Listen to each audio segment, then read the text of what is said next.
Step into the lives of unsung heroes, ordinary people, from ancient empires to medieval villages, whose daily toil wove the fabric of history. From the quill of an Ottoman clerk to the loom of an Indus Valley weaver, their quiet labor built civilizations, their stories whispering through time to reveal the heartbeat of humanity's past.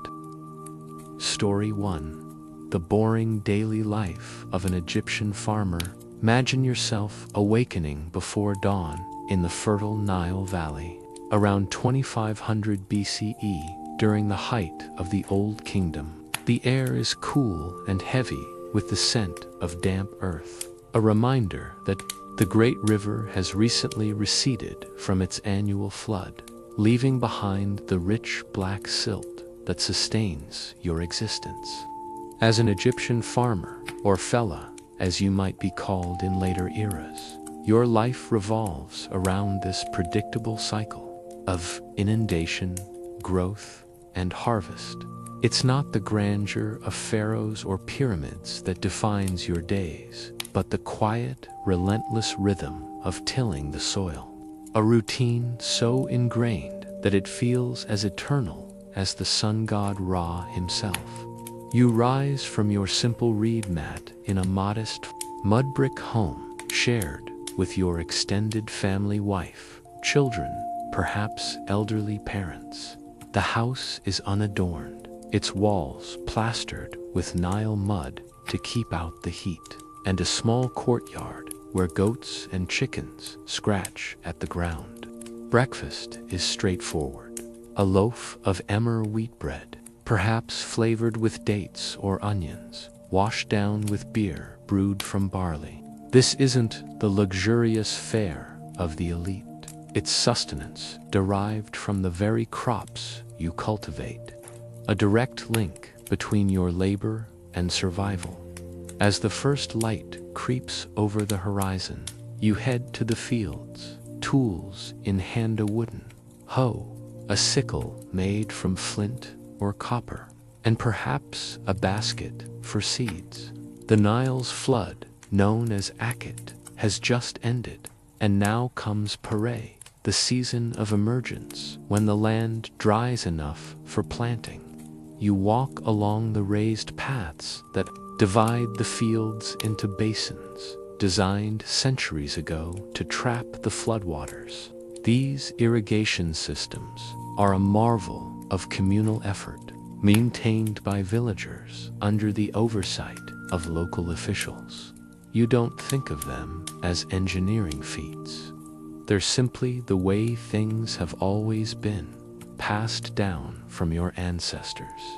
In the soft mud, you begin sowing barley and emmer wheat, scattering seeds by hand in neat rows. The work is backbreaking, hour after hour, under the rising sun, but it's methodical. You pause occasionally to straighten, wiping sweat from your brow with a linen cloth. Nearby, other farmers do the same, exchanging quiet greetings or sharing news of the village. Perhaps a neighbor's cow has calved, or there's word of a tax collector's impending visit. Taxes are a constant, paid in grain to the pharaoh's granaries, ensuring the state's stability. You measure your yield carefully, knowing that a portion must go to the temples and officials, leaving just enough for your family and seed for next year. Water management dominates your thoughts. Without the Nile, nothing grows, so you and your fellows maintain the canals and dikes, using shadoof's long poles with buckets to lift water when needed. It's tedious, swinging the counterweighted lever repeatedly, but essential. Insects buzz around, and you swat at them absent-mindedly, aware that locusts or birds could devastate a crop if not vigilant. You might set up scarecrows or employ children to chase away threats, turning even play into part of the daily grind. Lunch is taken in the shade of a date palm, more bread, perhaps fish caught from the river, or vegetables like leeks and lentils from your small garden plot. Conversation turns to family matters, son's apprenticeship with a boat builder, or your daughter's weaving of linen at home. Women in your world handle much of the household economy, spinning flax into thread, baking and brewing there. Labor as vital as yours in the fields.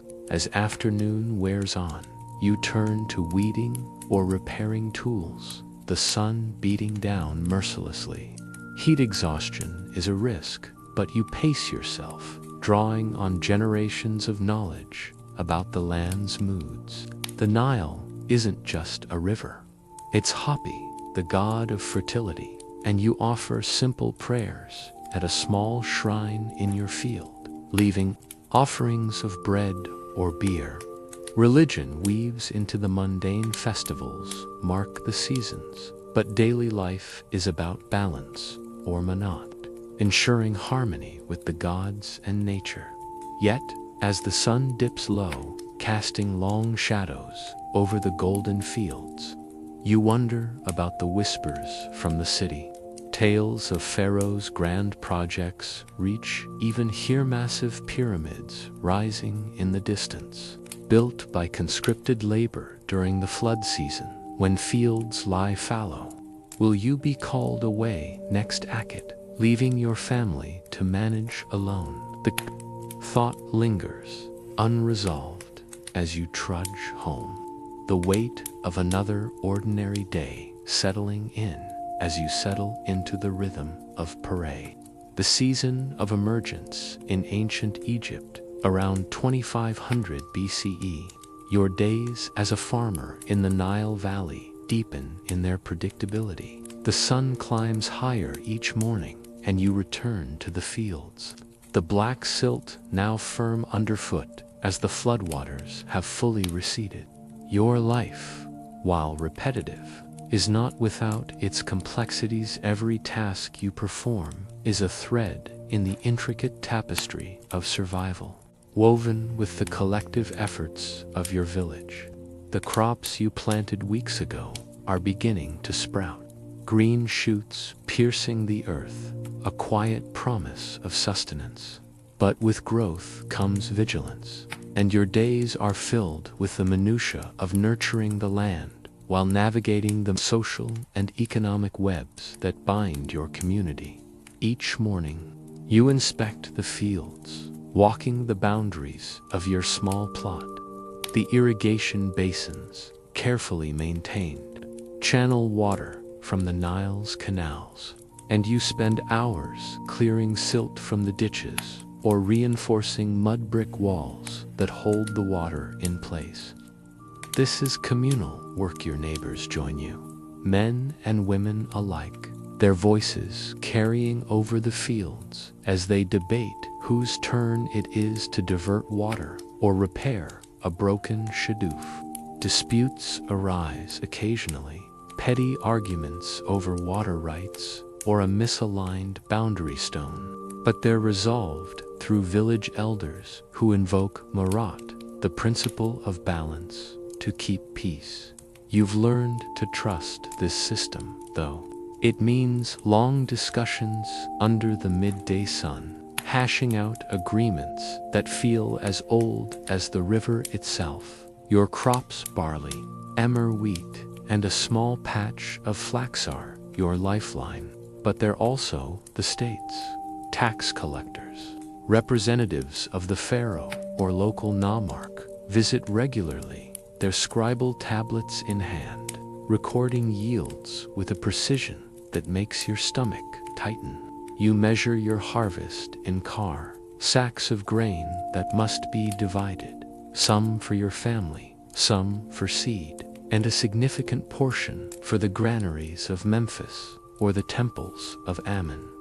The weight of this obligation is constant, and you've heard stories of farmers who fell short, their lands seized, or their families pressed into labor for the state. You teach your children to count carefully, to store grain in clay jars sealed against pests, and to never waste a single stalk. beyond the fields. Your wife and daughters contribute to the household's survival. Flax from your plot is spun into linen, a task that occupies their evenings, the whir of the spindle, a familiar sound in your home. This linen might be traded at the market for fish, pottery, or tools, or kept for clothing, simple kilts for you, tunics for the women. Your wife also brews beer, a staple that doubles as currency in barter transactions. You've tasted better brews in the city, but hers is reliable, cloudy with sediment but nourishing. The market, a dusty gathering near the river, is where you exchange goods and news, hearing rumors of distant wars or the pharaoh's latest monument. These snippets feel far removed from your world, yet they remind you of the larger machine you're part of. The gods are ever present, their influence woven into your routine. You pause to offer a handful of grain at a small field shrine, praying to Renenutet, goddess of the harvest, for protection against locusts or drought. Festivals punctuate the year, moments of communal joy with music and offerings, but they're brief respites from the grind. Your children, growing up in this cycle, learn early to share the load. Your son helps with the shadoof, your daughter with weeding. Their small hands are already calloused, their futures tied to the land as yours is. Yet, as evening falls and you sit with your family, eating a meal of lentils and bread, you hear more talk of the pharaoh's projects. The pyramid at Giza, a marvel even from afar, requires labor, and word spreads that men from your village may be summoned during the next flood season. The thought gnaws at you, living your fields, your family, for months of hauling stone under the overseer's whip. What will happen to your crops if you're called away? The question hangs heavy, unanswered, as you lie down on your reed mat, the night air thick with the scent of the Nile, as the season of Puree gives way to Shemu, the harvest time in ancient Egypt, around 2500 BCE. Your life as a farmer in the Nile Valley reaches its quiet crescendo. The fields, once a patchwork of green shoots, now ripple with golden barley and immer wheat, ready for reaping. You rise before dawn, sickle in hand, the weight of the season's success pressing on your shoulders. The air is dry, the Nile low, and your days are consumed with the methodical labor of cutting, bundling, and threshing. This is the culmination of months of toil, a moment when your family's survival and the pharaoh's granaries depends on your precision. Yet, even in this critical phase, your life remains a study in repetition, each swing of the sickle blending into the next, as unremarkable as the dust beneath your feet. You work alongside your neighbors, moving through the fields in a rhythm honed by generations. The harvest is a communal effort. Men cut stalks with flint or copper sickles. Women and children gather them into sheaves, and oxen tread the grain on a threshing floor to separate kernels from chaff. You winnow the grain by tossing it into the air, letting the breeze carry away the husks, a process so routine it's almost meditative. The yield is good this year, thanks to a generous flood and your careful tending, but you know better than to relax. Pests, spoilage, or an overzealous tax collector could still diminish your share. You store the grain in clay silos, sealed tight against rodents, while setting aside portions for planting, eating, and the inevitable taxes. The tax collector arrives as expected, his scribal tools clacking as he records your contribution. You hand over sacks of grain, measured meticulously under his watchful eye. knowing they'll feed the priests, nobles, or laborers building the pharaoh's monuments. The exchange is tense but civil. You've learned to navigate these interactions with deference, aware that resistance could bring trouble. What remains is enough for your family, but only just survival is a delicate balance. You barter some grain at the market for fish oil and a new hoe, each transaction a small victory in the endless cycle of need. As Shemu progresses, word arrives that you've escaped conscription for the pyramid labor this year. Relief over you, but it's tempered by the knowledge that next year might be different. The pyramids, symbols of divine order, are distant from your daily concerns, yet they loom over your world, a reminder of the pharaoh's power and the labor it demands. You hear tales of men returning from Giza, exhausted but proud, their work etched into eternity. You wonder if you'd feel the same or resent the months away from your fields. Evenings are spent with your family, repairing tools or weaving baskets, the hum of conversation blending with the chirp of crickets. Your children, now stronger, take on more tasks, their lives shaped by the same land that defines yours. You teach them the old songs, prayers to Hapi and Renenutet, passing down the knowledge that keeps your world turning. The gods, the Nile, the seasons, their constants in a life that feels both fleeting and eternal. As you lie down at night, the harvest complete, you reflect on your place in this vast, unchanging world. Your life, so ordinary, is a thread in the fabric of Egypt's endurance. The grain you grow feeds not just your family, but the priests, the scribes, the builders of pyramids that will stand for millennia. Your labor, unnoticed by history, ensures its continuity. But what of the future? Will your children inherit this same cycle? Or will the Godzor, the pharaoh, demand something new? The question lingers, connecting your small life to the grand sweep of time. This quiet existence, so easily overlooked, reveals a truth. History isn't just made by kings or monuments, but by countless hands like yours, toiling in the fields. Today, we marvel at the pyramids, but it's the farmer's grain that fueled their rise.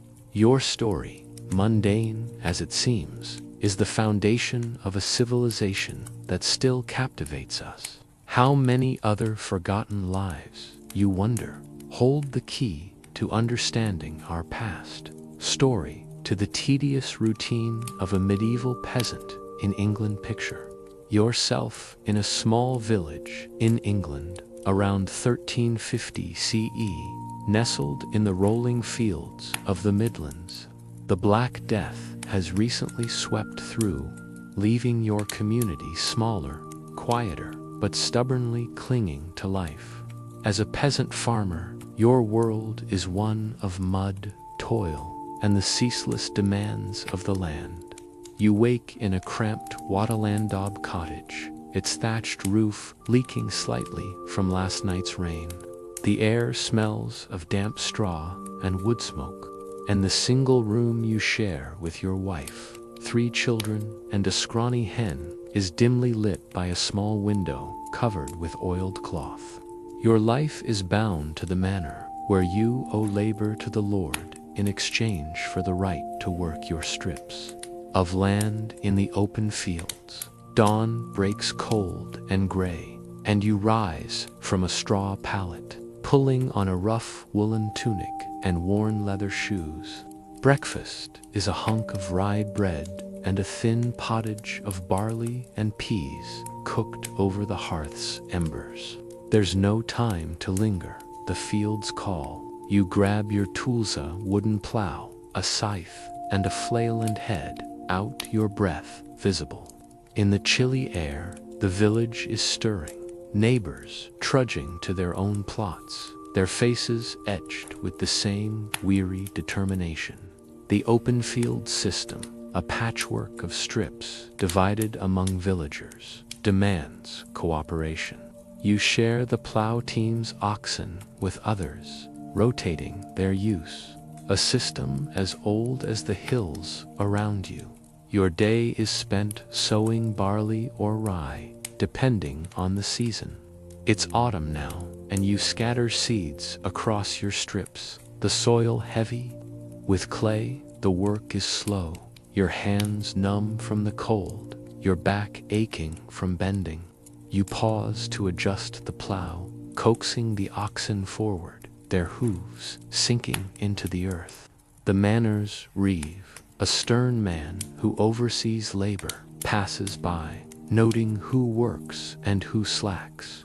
You owe 3 days a week to the Lord's domain, plowing his fields or repairing fences, leaving little time for your own crops. This obligation, called boon work, is the price of your tenancy, and it grates, though you've known no other way. Life is governed by the church bell, ringing for prayers, or signaling the day's end. You're Christian, like all here, and the village priest reminds you of your duties, tithes of grain, attendance at Mass. You mutter prayers to St. Cuthbert, hoping for a good harvest, though you've seen too many fail to fully trust divine intervention. The village is close-knit, bound by necessity. You share ale with neighbors at day's end, trading gossip about a new tax or a runaway serf. Women, including your wife, work alongside you, tending gardens, milking cows, or spinning wool. Their labor as vital as yours. The manor court looms large, settling disputes over land or debts. You've seen neighbors find 4 grazing pigs on the Lord's meadow, or for shoddy work. You tread carefully, knowing the Lord's power is absolute. Though whispers of change stir some, say the plague has weakened his grip with fewer hands to work the land. As you trudge home, the weight of another day settling in, you wonder, could this labor shortage shift the balance of power? The thought lingers, unanswered, as you step into the dim warmth of your cottage. The days blend into weeks in your Midland village, and the rhythm of 1350 CE remains unrelenting. Autumn deepens, the air sharper, the fields a mix of stubble and freshly sown crops. As a peasant, your life is tethered to the manor's demands, but the scars of the Black Death linger, reshaping the village in subtle ways. Fewer hands mean more work for you, yet there's a faint undercurrent of opportunity. You plow your strips and the Lord's domain, but the reeve's visits are less frequent now, his authority stretched thin. You hear murmurs of distant peasants demanding higher wages or refusing extra labor. Bold acts that feel both dangerous and tantalizing. Your mornings begin with the same routine, a quick meal of pottage, perhaps with a bit of cheese if the cow's been generous, then out to the fields. The open field system requires coordination, and you meet with neighbors to decide which strips to plow or leave fallow. The 3-field rotation, barley, peas, then fallow, keeps the soil fertile, a practice you follow without question, though it's the Lord who decides the crop plan. You mend hedges or ditches on communal days, grumbling with others about the time it steals from your own plots. These tasks, dull as they are, bind the village together. A web of mutual reliance forged by necessity. Your wife's work is relentless. Too, she tends the garden cabbages, onions, herbs while keeping the fire alive and the children fed. She spins wool into thread, her hands moving deftly as she chats with other women, pooling resources to dye cloth or share a loom. The village alewife, a widow who survived the plague, brews weak ale you trade for, its bitterness a small comfort after a long day. Your children help where they can, chasing birds from the crops or gathering firewood, their small contributions easing the burden. You teach your eldest son to sharpen the scythe, hoping he'll take to the land as you have, though you see the restlessness in his eyes. The church shapes your week as much as the fields. Sunday Mass is mandatory, the priest droning in Latin. You barely understand, but the rituals ground you. You pay your tithe grain or a hen knowing it supports the church, but resenting the loss. Festivals, like Michaelmas, break the monotony with feasts of mutton and ale, though even these are tempered by the Lord's expectations. You hear of a neighbor fined for poaching in the Lord's forest, a reminder of his control over woods and streams.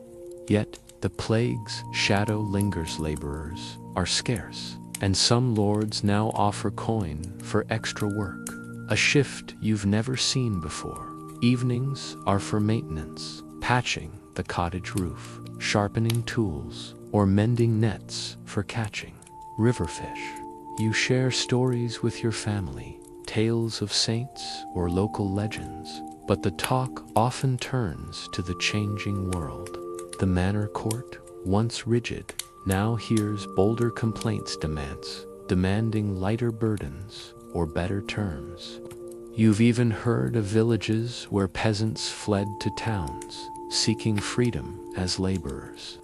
Could you risk such a move, leaving the land that's both your prison and your home?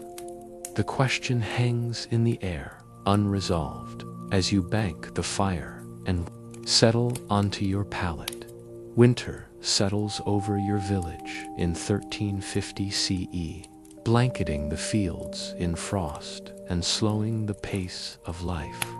As a peasant, your work shifts from planting to survival, the harvest now stored in your cottage or the Lord's barn. You thresh grain indoors, flailing rye to separate kernels, the repetitive thwack echoing in the dim light. Your stores are modest enough, barley and peas for pottage, a few cabbages, and a pig you'll slaughter come Christmas. The manor's demands don't cease. You repair the Lord's fences or haul firewood, your breath clouding in the cold. The Black Death's shadow looms, but it's also cracked open possibilities, and you sense a shift in the air, subtle but real. You spend mornings checking traps for rabbits or mending tools by the hearth. The village feels emptier half, its people gone to the plague end. The labor shortage has changed things. The Lord, desperate for workers, now pays coin for extra tasks, a practice unheard of in your father's time. You pocket a few pennies, enough to buy salt or a new spade, and it stirs a cautious hope. At the manor court, you hear bolder voices. A neighbor demands lower rents, citing the empty fields, and the steward, surprisingly, listens. The old order lord, Reeve, less ironclad, though you're wary of pushing too far. Runaways face harsh penalties, and the Lord's men still patrol the roads. Your family huddles closer in winter, the cottage a refuge against the chill.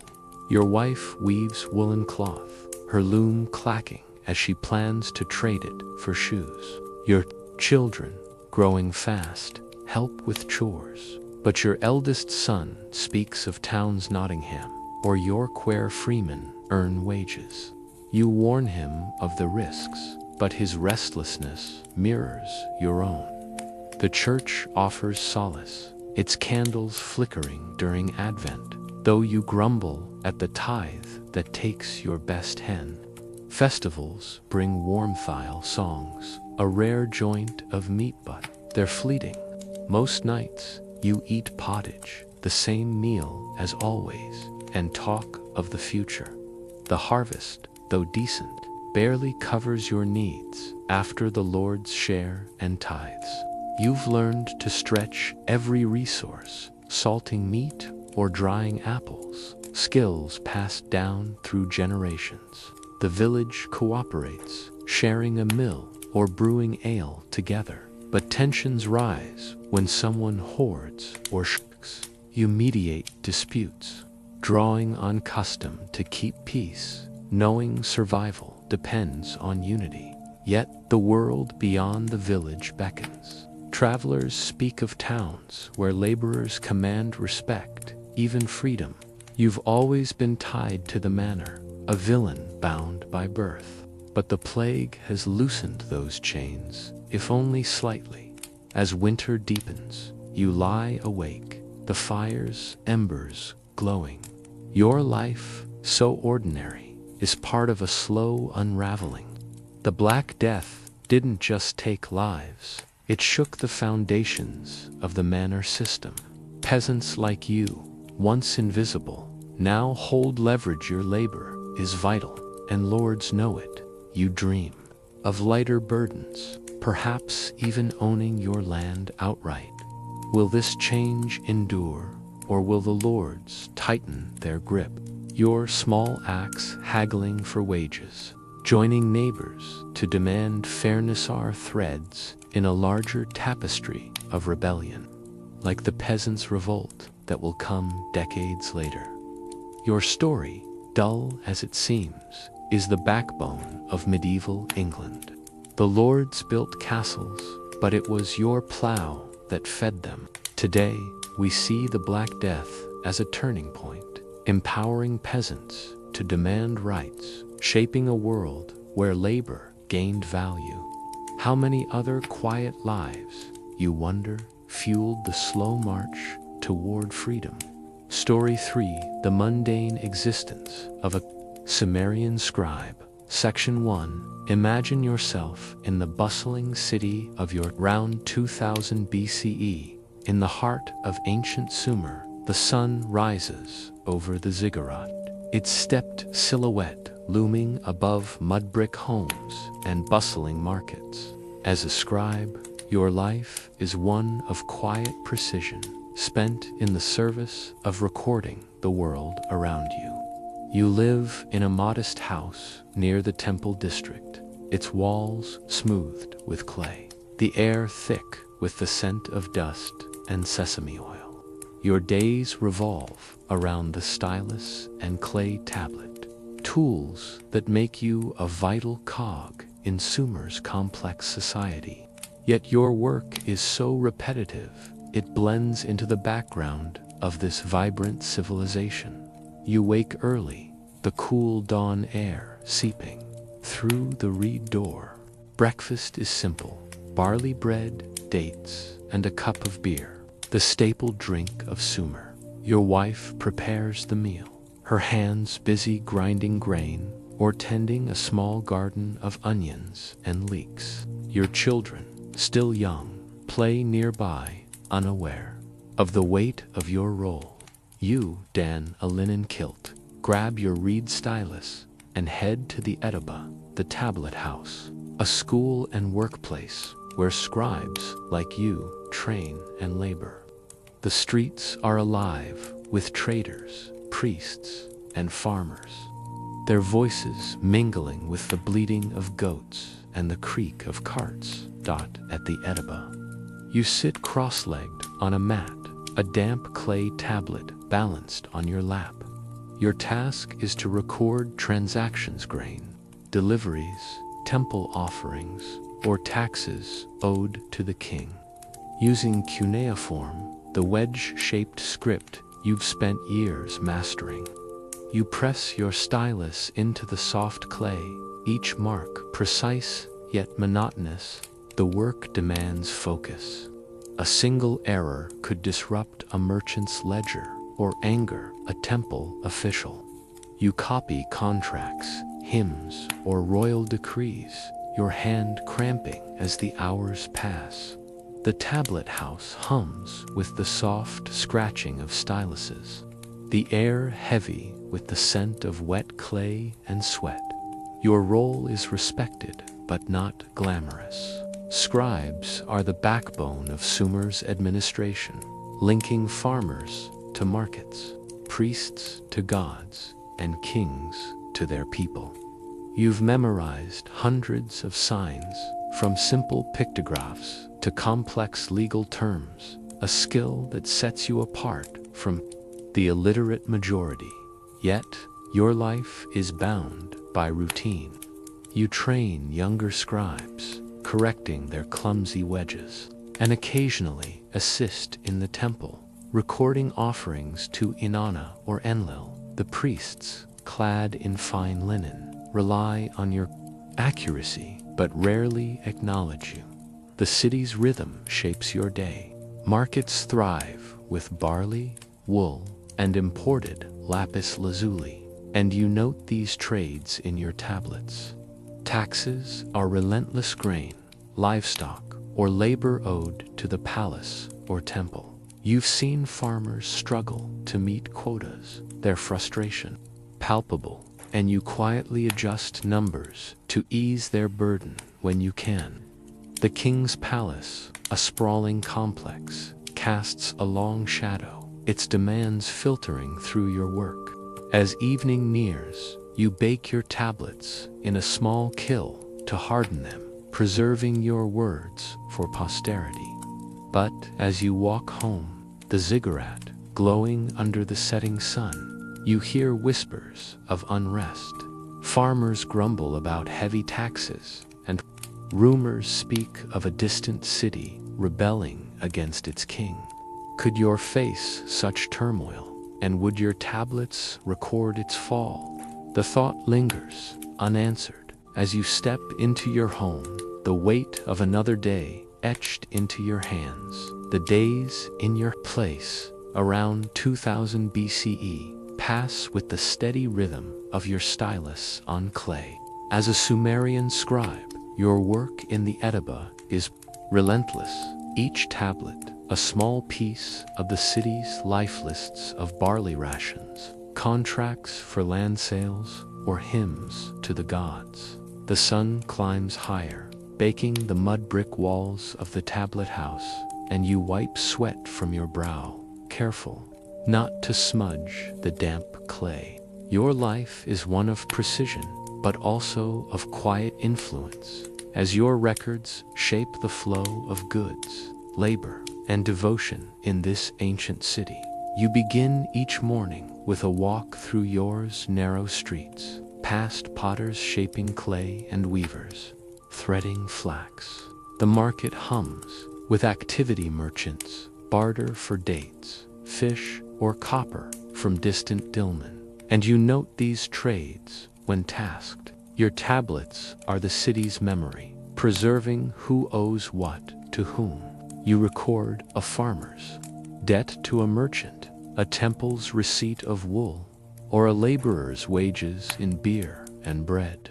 The work is tedious, yet you take pride in your clean, cuneiform wedges, knowing a mistake could mean a family's ruin or a priest's ire. Your training, years spent copying lists and myths, has made you indispensable, though few acknowledge it. The temple of Nena, Yor's moon god, looms large in your work. You often visit its precincts, recording offerings, goats, grain, or oil brought by devotees. The priests, with their shaved heads and ornate robes, dictate what you write, their voices heavy with authority. You've learned to navigate their egos, nodding respectfully while ensuring every detail is correct. The temple's wealth is staggering, its storerooms filled with goods your tablets track. You've seen the strain on farmers who tithe beyond their means, and occasionally you soften a number, a small act of mercy that risks your own standing. Your family's life mirrors the city's pulse. Your wife manages the household, trading her woven cloth for sesame oil or tools. She brews beer, a skill as valued as your writing, and your children begin learning cuneiform, their small hands clumsy with the stylus. You teach them patiently, knowing literacy could lift them above the fields. The Ediba is strict, its masters quick to rap knuckles for errors, but it's a path to stability. You dream of your son joining the palace scribes, a role with better rations, though it means years of grueling study. The city's politics filter through your work. The king, ensconced in his palace, issues decrees. You copy new taxes, canal repairs, or calls for soldiers. You hear grumbling in the market. Farmers resent the corvée labor, digging canals under the hot sun. Some whisper of rebellion in nearby cities, like Umma, where scribes like you recorded uprisings. You keep your head down, but the tension is palpable. Your tablets, meant to maintain order, could also document its collapse. As you bake another tablet, sealing its words for eternity, you wonder, will yours prosperity endure, or are you inscribing the seeds of its decline? The question hangs heavy as you head home, the city's noise fading into dusk as months turn to years. In your round 2000 BCE, your life as a scribe settles into a predictable cadence, yet the city's undercurrents grow restless. The seasons shift, marked by festivals to Nana or Inanna, where you record offerings and hymns on clay tablets. Your work in the Ediba remains unchanging lists of grain, debts, or legal disputes, but the world beyond the tablet house feels less certain. The ziggurat still stands tall, but whispers of war and drought ripple through the markets, and your stylus, ever steady, captures the pulse of a city on the edge. Your days begin with the same routine, breakfast of barley porridge and beer, then the walk to the Ediba. You train younger scribes, their errors a reminder of your own long apprenticeship. Your tablets now include more urgent records, royal orders for grain to feed soldiers or labor to fortify city walls. The king's campaigns against rival cities, like Larsa, strain yours resources, and you note the dwindling stocks in temple storerooms. Farmers, burdened by taxes and corvée labor, grow vocal, their complaints reaching you as you record their debts. You've adjusted figures before, a risky act of compassion, but the need grows as hunger creeps into the city. The temple remains your anchor. You spend hours there, inscribing prayers or inventories, the scent of incense clinging to your kilt. The priests, once aloof, now seem anxious, their offerings to the gods more fervent. You've seen omens, recorded eclipses, floods that hint at divine displeasure. Your role is to document, not interpret, but you feel the weight of these signs. At home, your wife senses it too, her brewing and weaving barely keeping pace with rising costs. Your son, now adept with cuneiform, dreams of a scribe's life in the palace. But you worry about the future he'll inherit. The market, once vibrant, feels strained. Trade with Dilmun slows, and goods like lapis lazuli grow scarce. You record fewer transactions, more disputes, merchants arguing over short measures, farmers unable to pay debts. The palace demands more, yet offers little in return. You hear of uprisings in other cities, their scribes chronicling chaos as you do yours. Order. The Ediba's masters speak of loyalty to the king, but you notice their unease. Your tablets, baked and stored, are a record of stability. Yet they hint at fragility, a city stretched thin by ambition and nature's whims. As you sit by your hearth at night, your family asleep, you reflect on your quiet role. Your tablets, uncelebrated, are Sumer's memory, preserving laws, trades, and prayers for generations. Yet, you've seen empires falter, Ruuk, Akkader scribes, work buried in dust. Yours greatness, built on the labor of farmers and the words of scribes like you, feels mortal. Will your children's children read your tablets, or will they crumble in a fallen city? Your life, so ordinary, is a thread in Sumer's tapestry, its patterns of order and chaos etched by your hand. Today, we unearth those tablets, piecing together Sumer's story. Your meticulous records reveal a civilization's heartbeat, its trade, its faith, its struggles. The kings and priests took glory, but it was scribes like you who gave history a voice. How many other silent hands, you wonder, shaped the world we know? Story for the ordinary days of a Viking housewife in Scandinavia. Picture yourself in a coastal village in Scandinavia, around 900 CE, where the fjords carve deep into the rugged landscape. As a Viking housewife, your life is woven into the fabric of a small, tight-knit community on the edge of a fjord in what is now Norway. The longhouse you call home, built of timber and turf, smells of wood smoke and damp wool, its low roof shielding you from the biting wind. Your days are filled with the endless tasks of managing a household, a role as vital to survival as any warrior's voyage. In this harsh northern world, your work ensures your family endures the long winters and thrives in the brief summers. You rise at dawn, the dim light filtering through the smoke hole above the central hearth. The longhouse is alive with the sounds of your family, your husband, a farmer, an occasional raider, your 3 children, and an elderly aunt who shares your workload. Breakfast is simple: porridge of barley or oats, perhaps with a bit of dried fish or sour milk. You stoke the fire, the heart of the longhouse, using peat and driftwood gathered from the shore.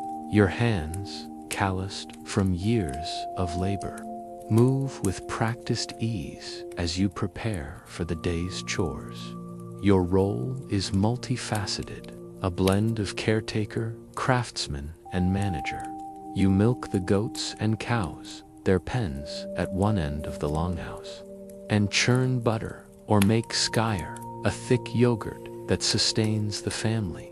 You tend a small garden near the house, coaxing cabbages, turnips, and herbs from the rocky soil, a task that demands patience in this cold climate. Spinning and weaving dominate your mornings. Wool from your sheep is carded, spun into thread, and woven into cloth on a warp-weighted loom. The cloth, dyed with madder or woad, will become clothing or trade goods, its quality a point of pride. The village hums with shared labor.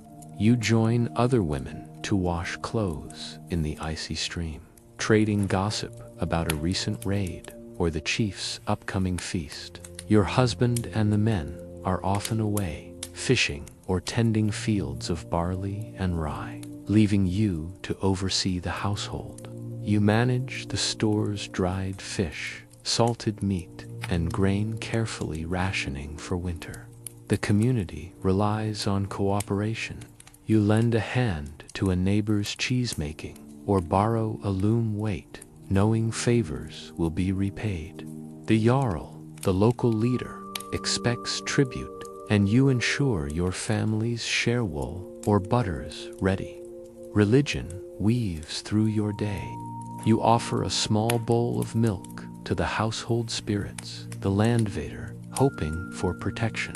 The old gods Thor, frail linger in your prayers, though Christian traders bring new stories that spark curiosity. As evening falls, you mend a torn tunic by the firelight, your children listening to tales of Odin, but whispers of distant raids reach the village. Your husband may join the next voyage, leaving you to manage alone. What challenges will winter bring if he doesn't return? The thought lingers unanswered as you bank the fire and settle onto your sleeping bench. Summer arrives in your Scandinavian village around 900 CE, bringing long days and a frenetic pace to your life as a Viking housewife. The fjord sparkles under the sun, and the fields burst with barley and rye, but your work never eases. The longhouse, warm now, hums with activity as you manage the household, your hands moving from loom to churn to garden. Your husband is home, tending crops or repairing the boat. But rumors of a new raid to the west stir the village. Your role, though rooted in the mundane, holds your family together, a quiet anchor in a world of uncertainty. Your mornings begin with milking the animals, their warm breath steaming in the cool dawn. You churn butter or skim cream for Skyer, setting some aside for trade. The garden demands attention, weeding turnips, harvesting herbs while the sheep need shearing, their wool a precious resource. You card and spin it, the whir of the spindle, a constant rhythm, then weave it into cloth on your loom. The process is slow, your fingers aching, but the cloth is vital for winter clothing or barter at the market, where you exchange it for iron tools or salt. Your aunt helps her experience guiding your stitches, while your children gather eggs or scare birds from the crops. The village thrives on interdependence. You join neighbors to preserve fish, salting cod or herring caught by the men. The air, sharp with brine, you share a brewing vat, making ale for feasts or trade, its malty scent filling the longhouse. These tasks, repetitive as they are, strengthen bonds. Women laugh over shared work, swapping stories of husbands' voyages or the Jarl's latest demands. The Jarl's hall, where tribute is paid, looms large. You prepare wool and butter, knowing a shortfall could anger him. Yet, you've heard of women in other villages managing alone, their husbands lost to raids, their resilience a quiet legend. Religion shapes your routine. You carve a small rune for Freya on a loom weight, seeking her blessing for your weaving. Festivals to Thor or the midsummer sun bring the village together with bonfires and offerings of ale. Christian traders, docking with goods from Francia, speak of their one God, and you listen, curious but loyal to your traditions. Your husband, back from the fields, talks of joining a raid to Northumbria, lured by tales of silver. You nod, hiding your worry, knowing his absence would double your burden, managing the harvest. The animals, the children, all alone. Evenings are for mending nets or sewing, the fire casting shadows as your children learn sagas from your aunt. The village feels alive, yet fragile raids bring wealth but also risk. You've seen families shattered by loss, their longhouses empty. The fjord, so beautiful, is a gateway to danger, and you wonder if the gods favor your husband's journey. As you lie down, the longhouse quiet, except for the crackle of the hearth. A question gnaws: will the raid bring riches, or will you face winter alone, your stores stretched thin? The uncertainty lingers as you drift to sleep. Autumn sweeps into your Scandinavian village around 900 CE, and the fjord grows restless with storms.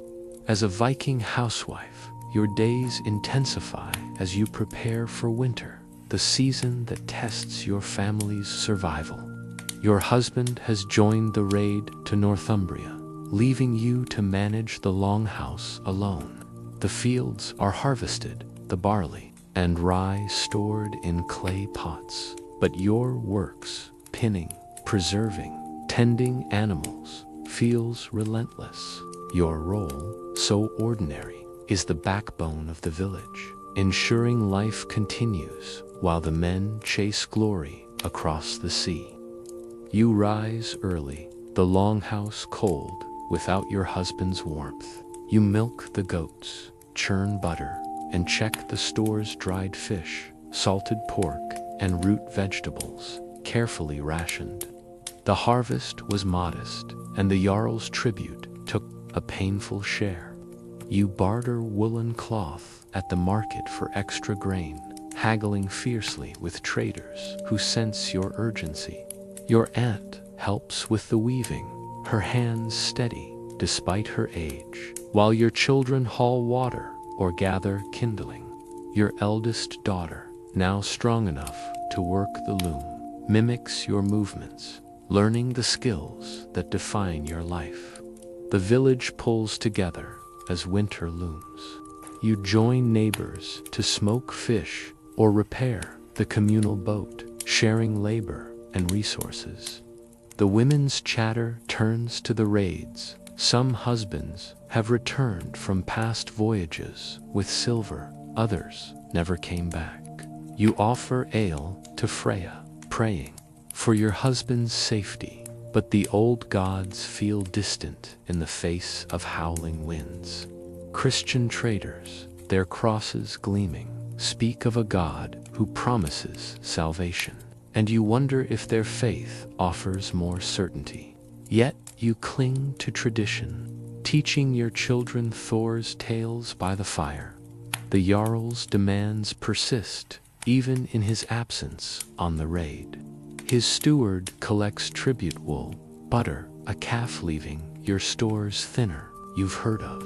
Villages where women refused payment, emboldened by absent men, but you're cautious. Defiance could cost your family's land. Still, the community's strength lies in its women, who manage alone, their resilience unspoken but fierce. You repair the longhouse roof with neighbors, patching turf to keep out the snow. Each task a small victory against the elements. Winter arrives, and the fjord freezes at its edges. Your husband returns, weary but alive, with a small share of silver and tales of battles. The raid was no triumph, storms sank ships, and the loot was less than hoped, but his return eases your heart. You celebrate quietly with ale and a rare meal of pork, but the silver won't last. Your life resumes its rhythm, weaving, milking, cooking, the tasks that held you steady in his absence. As you sit by the hearth, mending a net, you reflect on your quiet strength. Your work, unnoticed by sagas, kept the longhouse warm, the children fed, the village whole. Today, we romanticize Viking warriors, but it was women like you who sustained their world. Your spinning and storing, your unseen labor, built the foundation for their voyages. Your story, so mundane, echoes in the resilience of countless women across history. How many other quiet lives, you wonder, carried their people through the storms of time? Story 5. The repetitive labor of an Inca terrace farmer. Imagine yourself in the Andean highlands. Around 1450 CE, in a small village perched on the terraced slopes of the Inca Empire, near what is now Cusco. As a terrace farmer, your life is bound to the steep, stone-walled fields that cling to the mountainside, a testament to your people's ingenuity. The air is thin and crisp, the the sun fierce despite the altitude's chill. Your home, a modest stone and adobe hut with a thatched roof, houses your wife, 2 children, and aging parents. Its walls warmed by a small hearth. Your days revolve around the relentless cycle of planting, tending, and harvesting. A rhythm dictated by the seasons and the Inca state's demands. You wake before dawn, the sky still studded with stars, and eat a simple meal of quinoa porridge and dried maize flavored with agey peppers.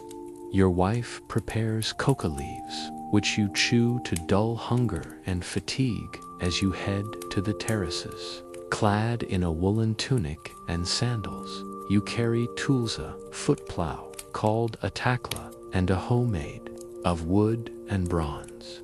The terraces, built by your ancestors, are marvels of engineering. Their stone walls, trapping heat and water to coax crops from the rugged land. You work fields of maize, potatoes, and quinoa, crops that sustain both your family and the empire. Your morning is spent breaking soil with the takla, your foot driving the pointed stick into the earth, while your wife and children follow, planting seeds in neat rows. The work is grueling, your muscles aching from the steep slopes, but it's a shared effort. Your village operates under the elu, a communal system where families labor together, rotating tasks like tending irrigation channels or repairing terrace walls. You pause to clear a clogged canal, the water sourced from mountain streams, essential for crops in this dry season. Neighbors join you, their chatter about weather or a recent festival breaking the monotony. The Inca state looms large. You owe labor to the meta system, a tax paid in work farming the Sapa Incas fields, building roads, or maintaining storehouses. Inspectors, called takrakak, check your terraces, ensuring quotas are met. You store surplus in communal kalka, stone granaries, knowing it feeds priests, soldiers, or laborers in Cusco. Failure to meet quotas risks punishment, so you work diligently, even as your own stores dwindle. Your wife weaves alpaca wool, her cloth another form of tribute, while your children learn to herd llamas, their dung fertilizing the fields. Religion infuses your day. You offer coca leaves to the Apu mountain spirits, praying for rain and fertile soil. Festivals to Inti, the sun god, punctuate the year, but daily life is about survival. As the sun sets, you return home, eating chicha, a maize beer, with roasted potatoes. The village headman speaks of a coming meta labor draft, possibly sending you to work on a distant temple. What will happen to your terraces if you're called away? The question lingers, unanswered, as you settle onto your woven mat, the mountain. Air cool around you. The rainy season descends on your Andean village around 1450 CE, softening the terraced fields and turning paths to mud. As an Inca terrace farmer, your life is a constant negotiation with the land and the empire's demands. The sun, though obscured by clouds, remains Inti's watchful eye, and you labor under it, tending maize and potatoes on the steep slopes. Your stone and adobe hut is a refuge, its hearth glowing as your family works to preserve the harvest. The Ilu binds your village, but the Inca state's meta-labor tax weighs heavier, pulling you between your fields and the Sapa Inca's needs. Mornings begin with coca leaves and a meal of boiled quinoa shared with your wife and children. You trek to the terraces, your takla in hand, checking for sprouts amid the rain-soaked soil. Weeding is relentless. Wild grasses threaten your crops, and you crouch for hours, fingers numb, pulling them from the earth. Your wife joins you, planting quinoa or tending irrigation channels, while your children herd llamas, their nimble steps navigating the rocky paths. The terraces, with their precise stone walls, hold water well, but you clear debris from canals, ensuring the flow. From mountain streams, neighbors help, their laughter mixing with complaints about the Tokrakok's strict inspections. The meta-system dominates your thoughts. You've been called to work the Sapa Inca's fields, leaving your own terraces to your family. The labor is grueling, hauling soil or repairing distant terraces under the overseer's gaze. You return exhausted, your own crops suffering from neglect. The empire's Kalka granaries, filled with your maize, ensure Cusco's priests and warriors eat, but your family's stores are thin. Your wife's weaving intricate alpaca textiles supplements your income, traded for coca or tools at the market. Her skill is renowned, but the meta demands her cloth too, leaving little for trade. Community sustains you. You join the Ilu to rebuild a neighbor's terrace wall, sharing chicha and stories of Inta's festivals. The village headman organizes labor, but whispers of unrest. Surface farmers grumble about endless meta duties, and some speak of hiding crops from inspectors. You stay silent, knowing defiance could bring soldiers from Cusco. Religion offers solace. You sprinkle maize flour at a small shrine to Pachamama, the Earth Mother, praying for a bountiful harvest.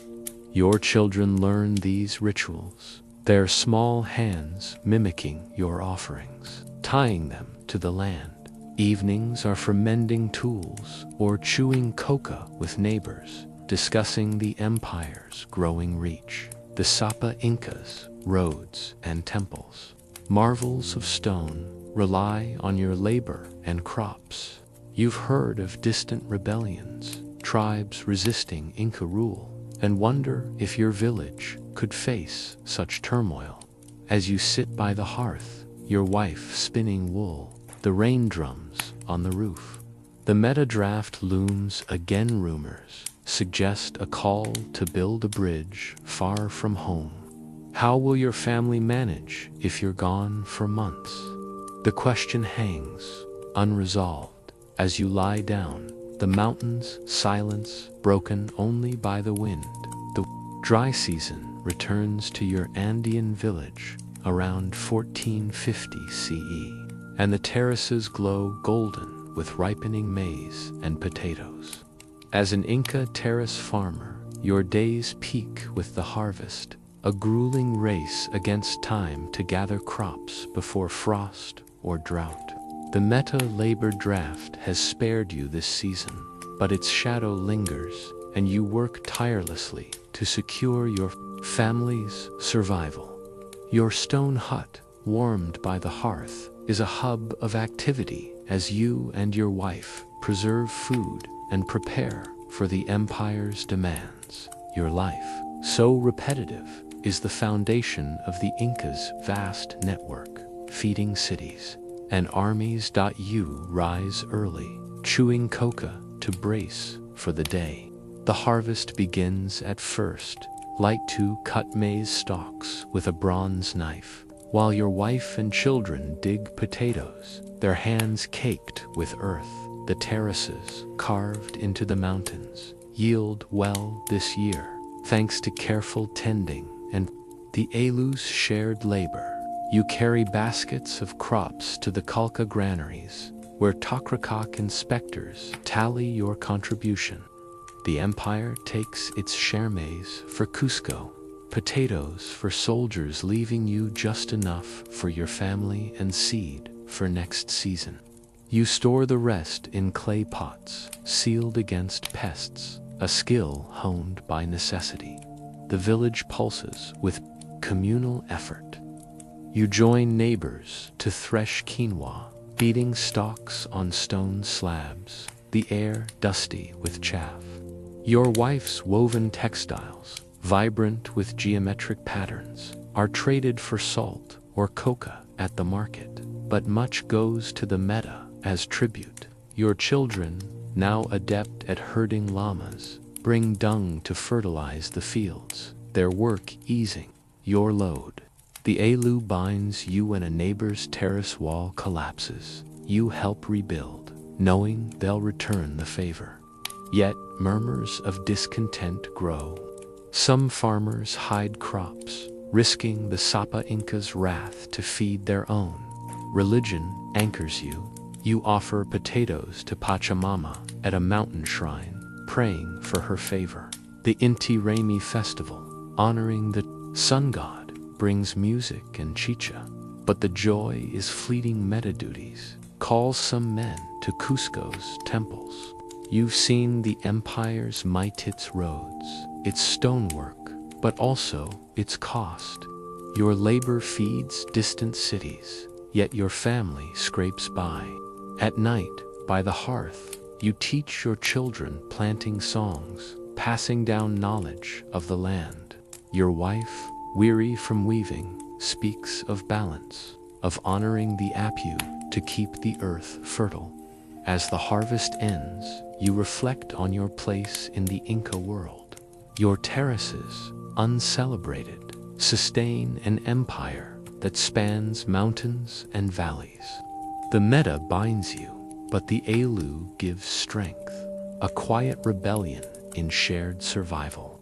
You wonder, will the Sapa Inca's demands grow, or will the land's limits force change? Your life, so ordinary, is a thread in the Inca tapestry, its crops and cloth the empire's lifeblood. Today, we marvel at Machu Picchu, but it was farmers like you who fed its builders. Your story, mundane as it seems, reveals the resilience that built a civilization. How many other quiet hands, you wonder, shaped the world we inherit? Story 6. The quiet craftsmanship of a Japanese Edo period artisan. Imagine yourself in Edo, Japan, around 1750 CE, in a bustling neighborhood where narrow streets hum with merchants, samurai, and laborers. As an artisan, a maker of lacquered wooden boxers, your life is one of precision and patience, your hands shaping beauty from simple materials. Your home, a modest wooden structure with sliding paper doors, sits above your workshop, its air thick with the sharp scent of lacquer and sawdust.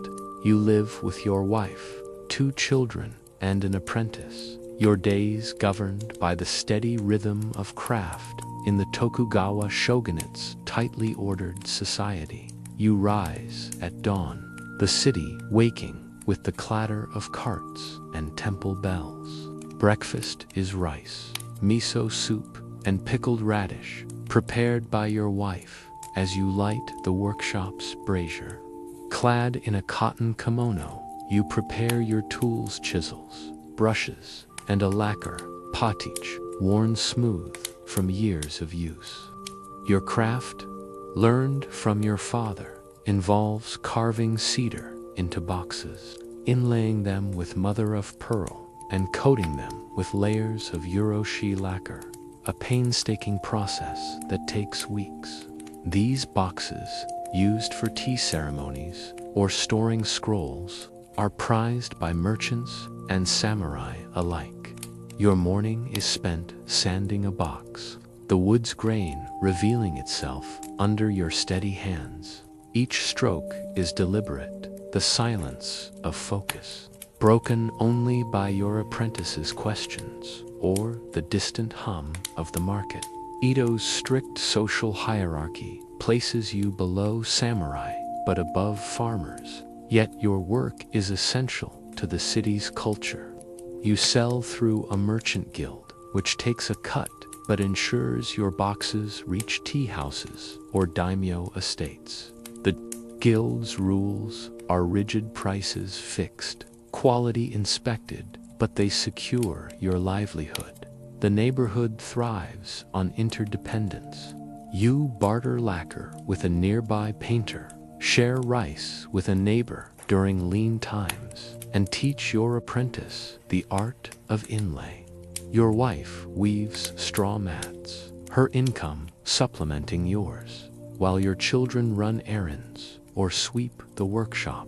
The shogunate's peace has brought prosperity, but taxes and guild fees bite deep. You pay in rice and coin, careful to meet quotas, knowing the Bakafu's officials are unforgiving. A poorly made box could ruin your reputation, so you check each piece meticulously. Shinto and Buddhist rituals punctuate your day. You offer rice at a small shrine to Inari, the god of prosperity, praying for steady hands and good sales. Festivals, like the one for the local deity, bring the neighborhood together with lanterns and sake, but daily life is about discipline. As evening falls, you apply a final lacquer coat, the glossy finish catching the lamplight. Rumors reach you of a new guild regulation demanding higher output. Will it strain your workshop's delicate balance? The question lingers unanswered as you clean your brushes and retire. The city's hum fading into night. Summer hums through Edo. Around 1750 CE, the air heavy with heat and the scent of lacquer in your workshop. As an artisan crafting lacquered boxes, your days are a meticulous dance of carving, inlaying, and polishing, each task a step toward perfection. Your home above the workshop buzzes with activity, your wife weaving, your children fetching water, your apprentice sanding wood.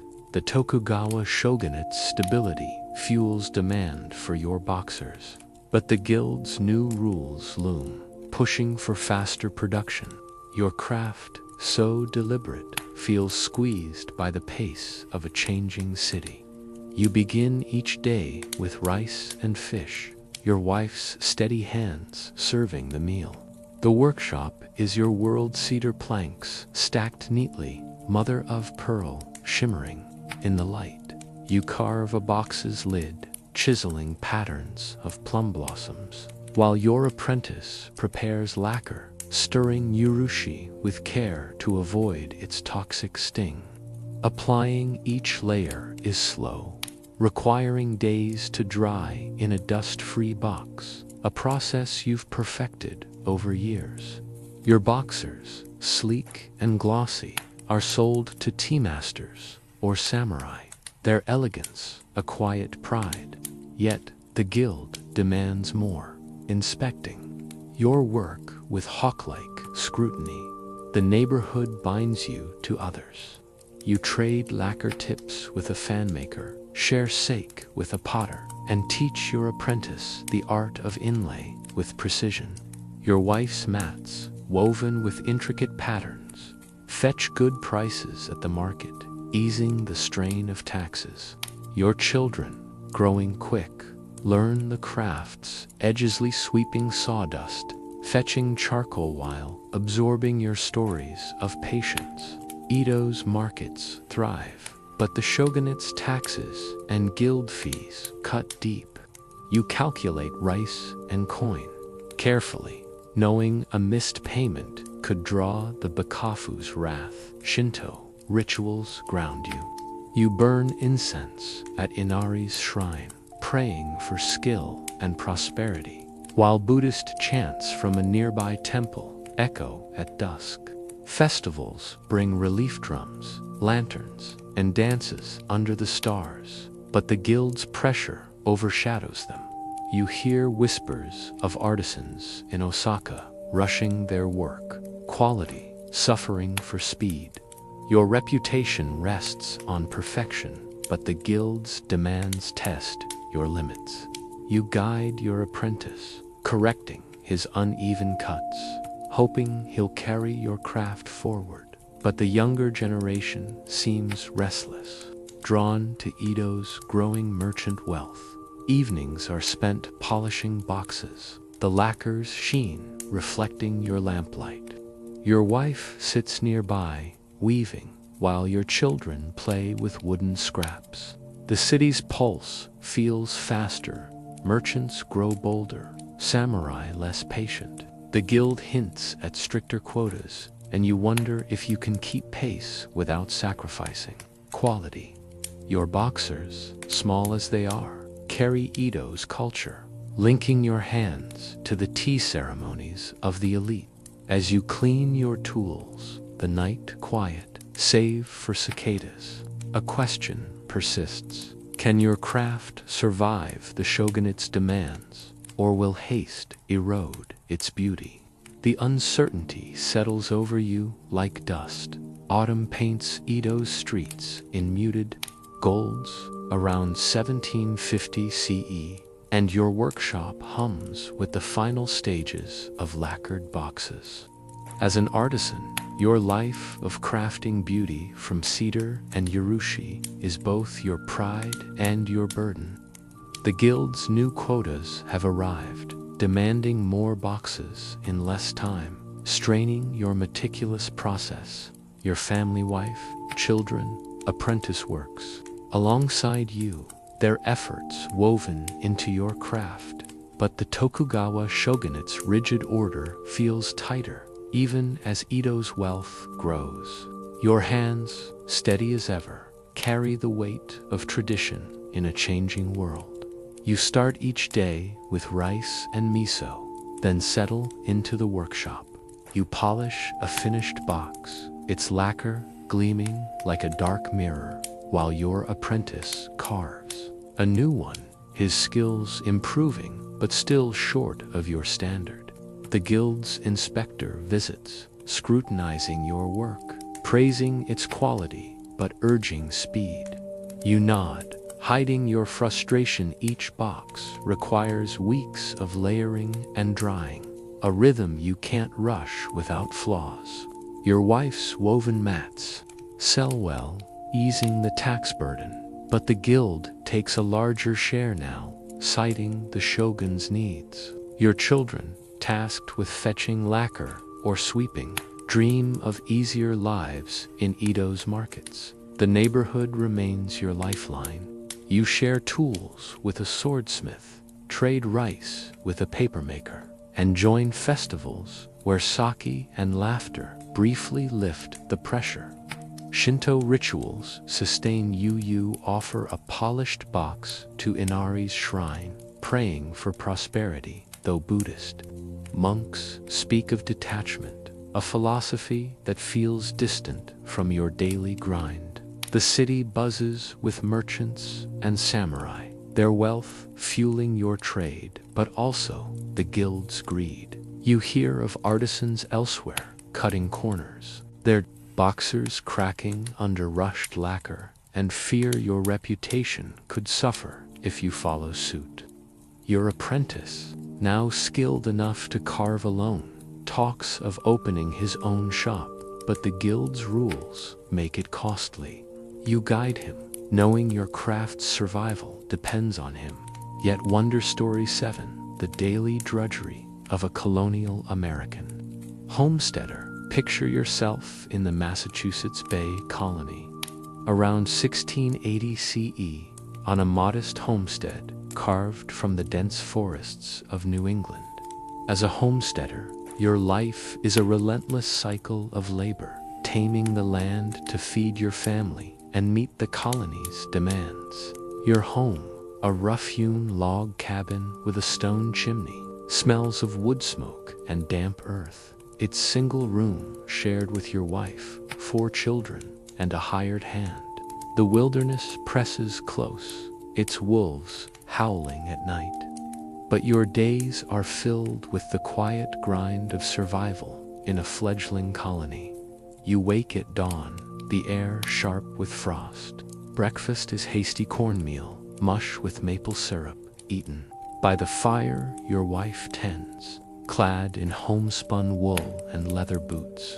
You grab an axe and hoe, stepping into the chill to face fields still dotted with stumps. The land, cleared painstakingly over years, yields corn, beans, and squash, the three sisters that sustain you.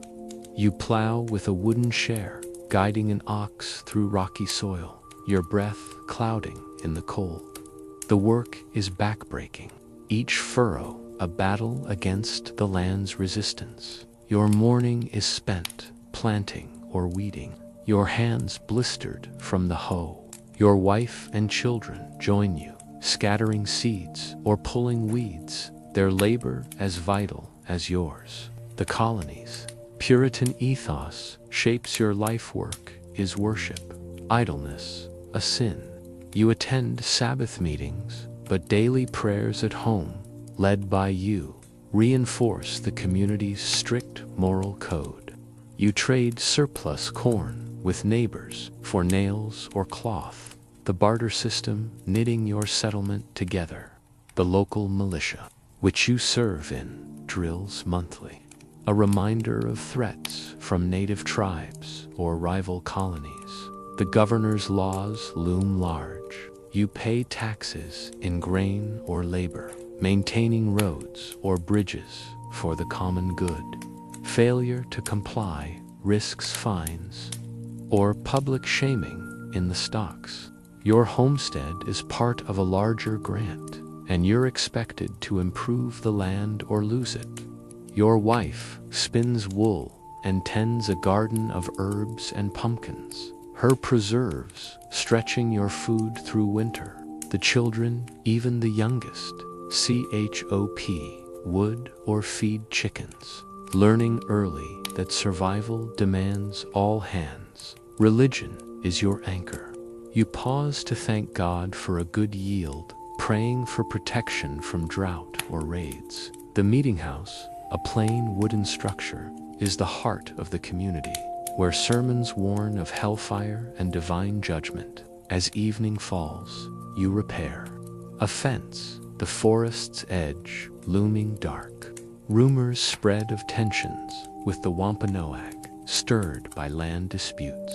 Could your homestead, so hard-won, face threat from conflict? The question lingers, unanswered, as you return to the cabin.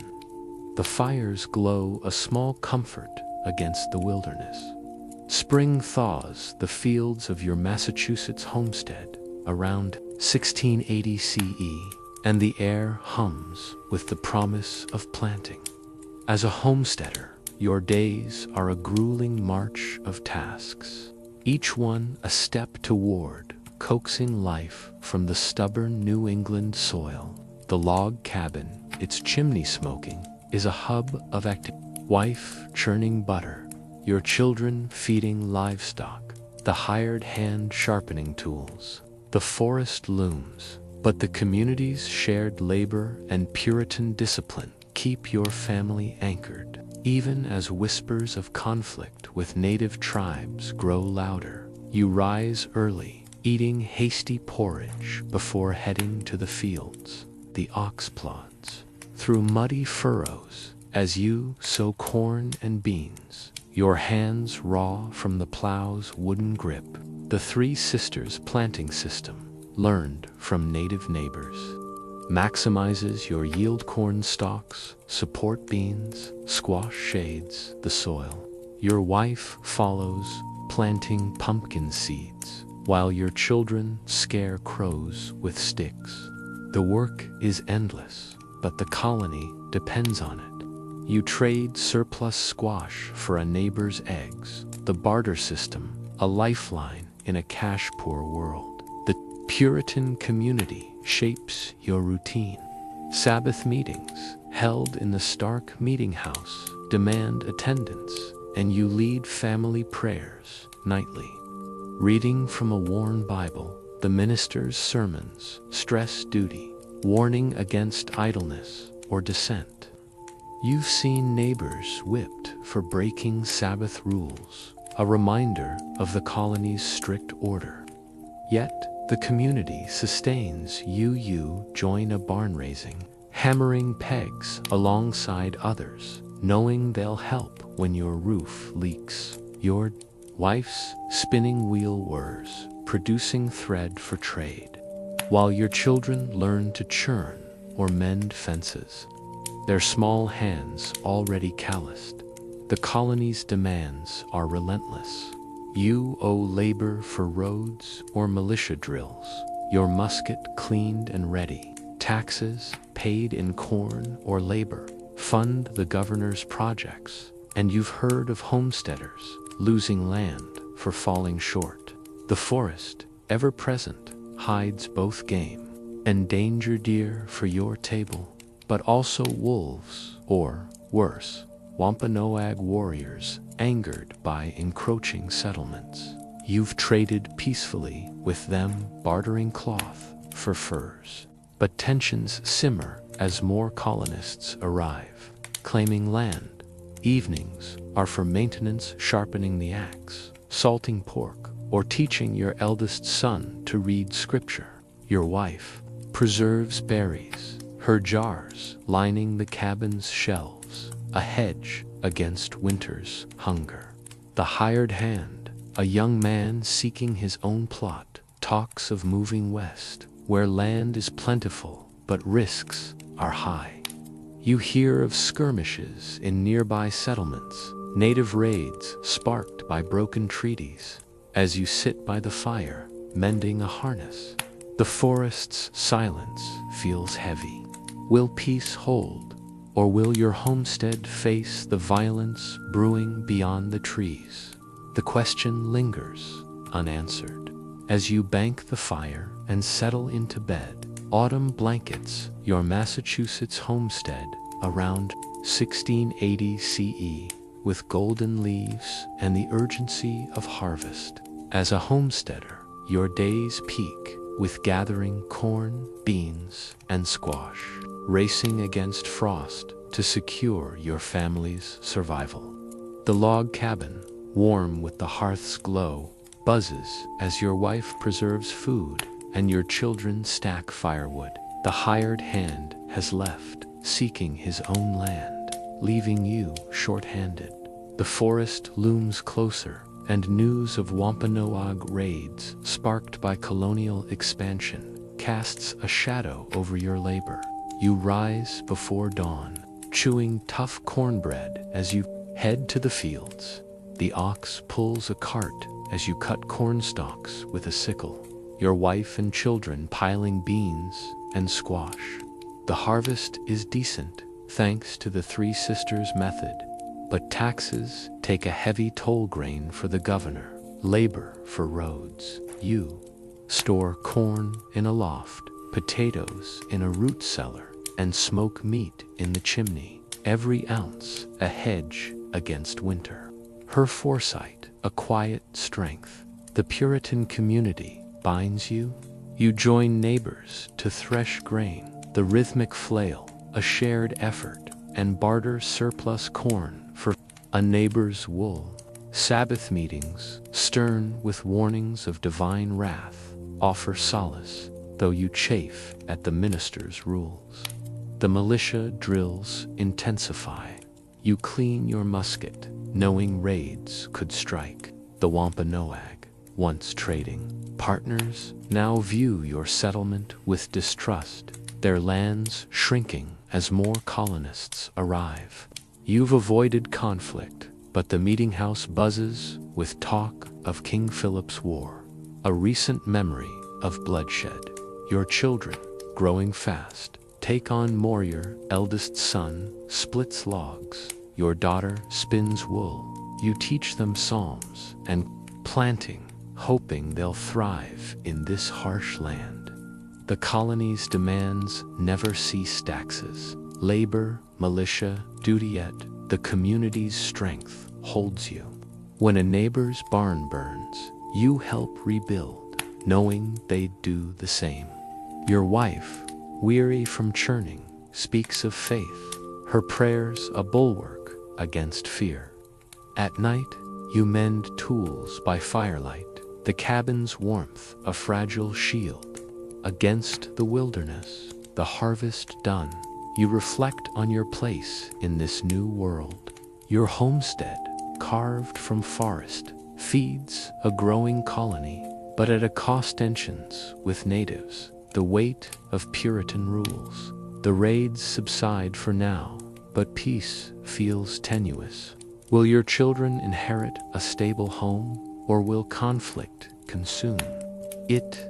Your life, so ordinary, is a thread in America's early tapestry. Your crops and labor building a nation. Today, we see the Pilgrims' legacy, but it was homesteaders like you, toiling in obscurity, who laid its roots. Your story, mundane as it seems, reveals the grit that shaped a continent. How many other silent hands, you wonder, forged the path to a new world? Story 8. The unremarkable schedule of an Ottoman merchant's clerk. Imagine yourself in Istanbul, around 1600 CE, in the heart of the Ottoman Empire's bustling capital. As a clerk for a prosperous silk merchant, your life is a steady rhythm of ledgers, calculations, and the hum of the grand bazaar. Your home, a modest timber house in a crowded neighborhood near the market, smells of ink and spices. Its small courtyard, shared with your wife, 2 children, and an aging uncle. Your days are consumed with recording transactions, a vital but unglamorous role in the empire's vast trade network. Connecting east to west, you rise with the dawn call to prayer, the muezzin's voice echoing over the city.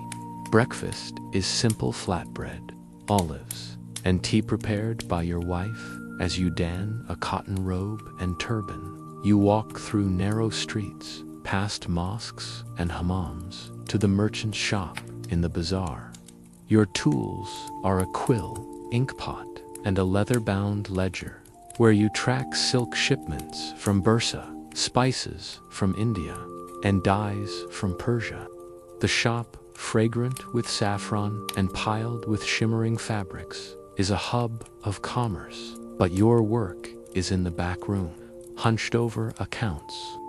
Your morning is spent logging sales bolts of silk sold to Venetian traders, payments in gold diners or bartered goods.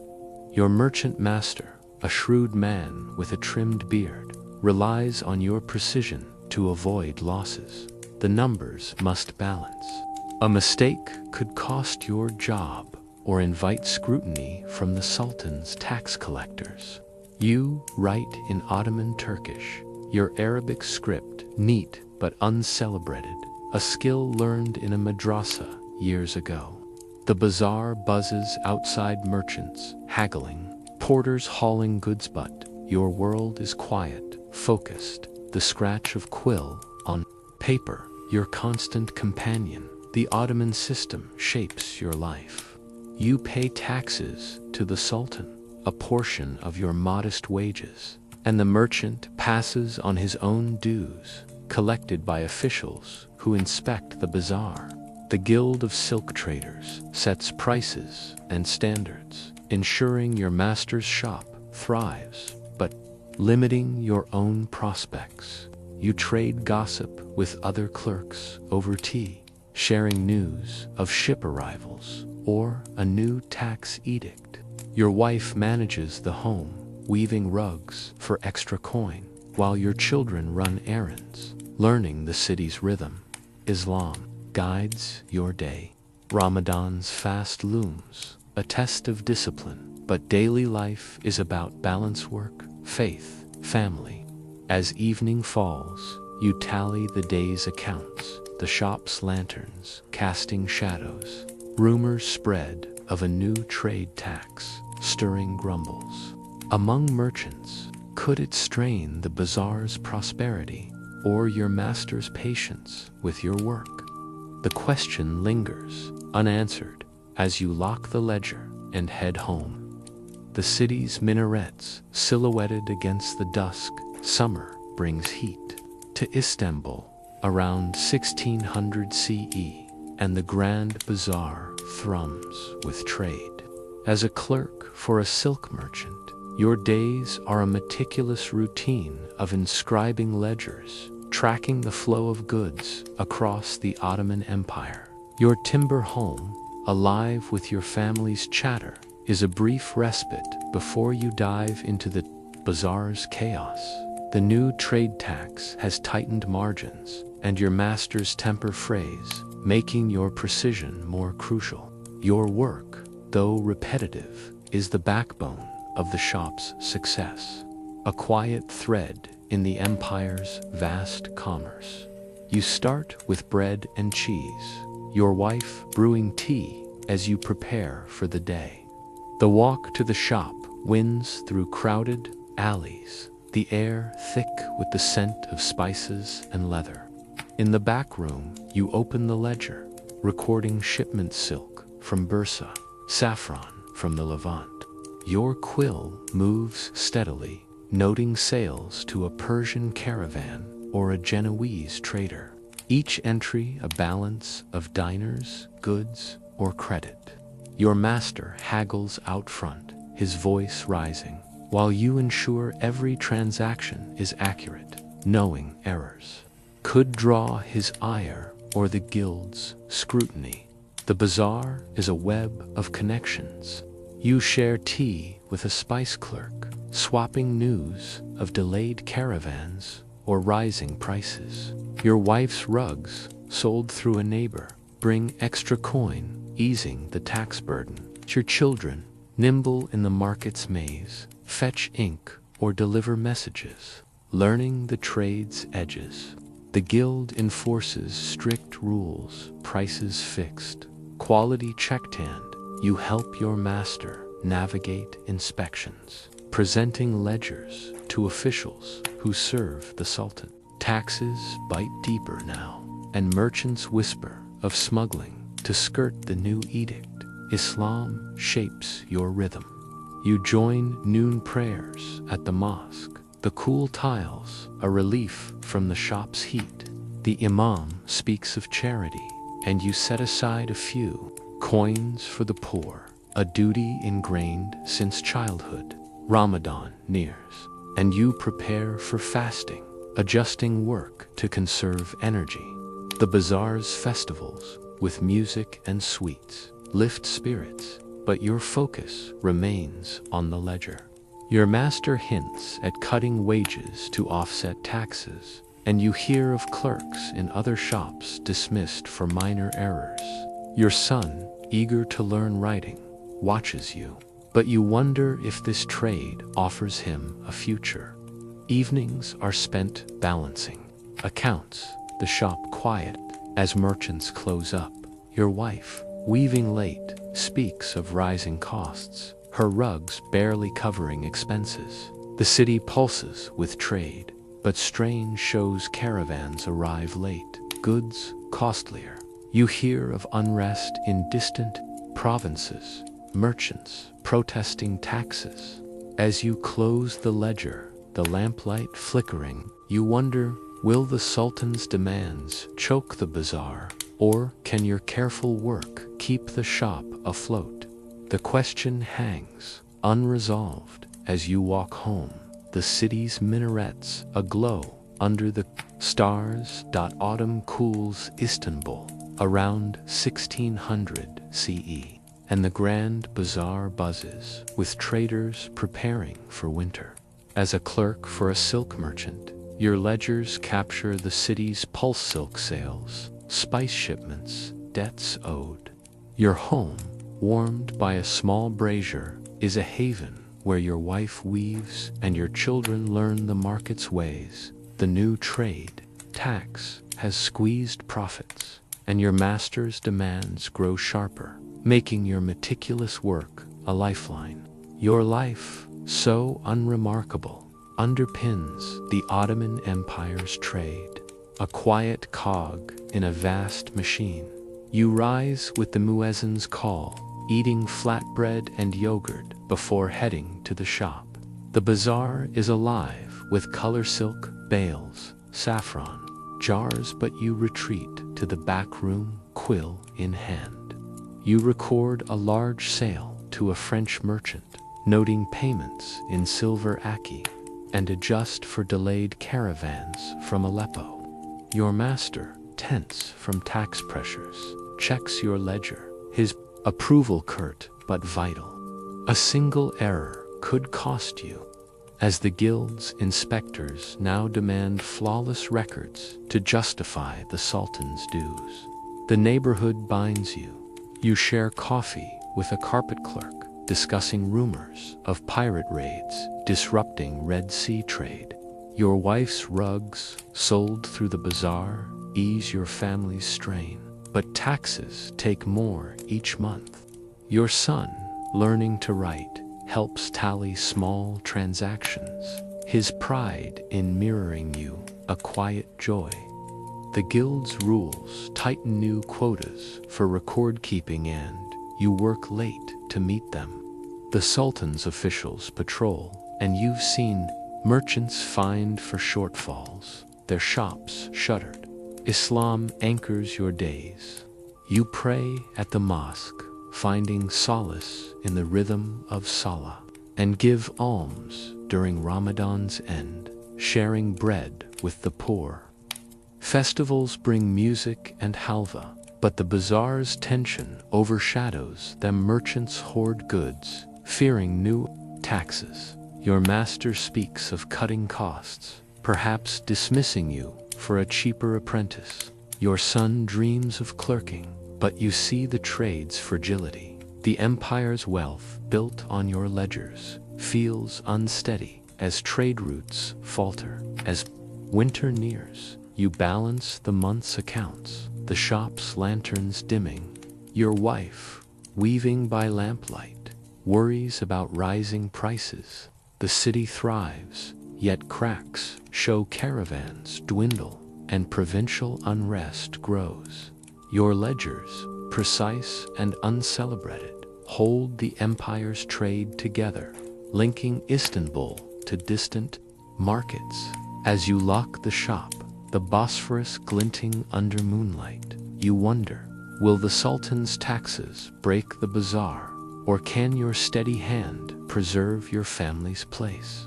Your life, so ordinary, is a thread in the Ottoman tapestry. It records the empire's memory. Today, we study those ledgers, piecing together a global trade network. Your quiet work, unnoticed then, reveals the clerks who sustained an empire. How many other silent hands, you wonder, shaped the world's commerce?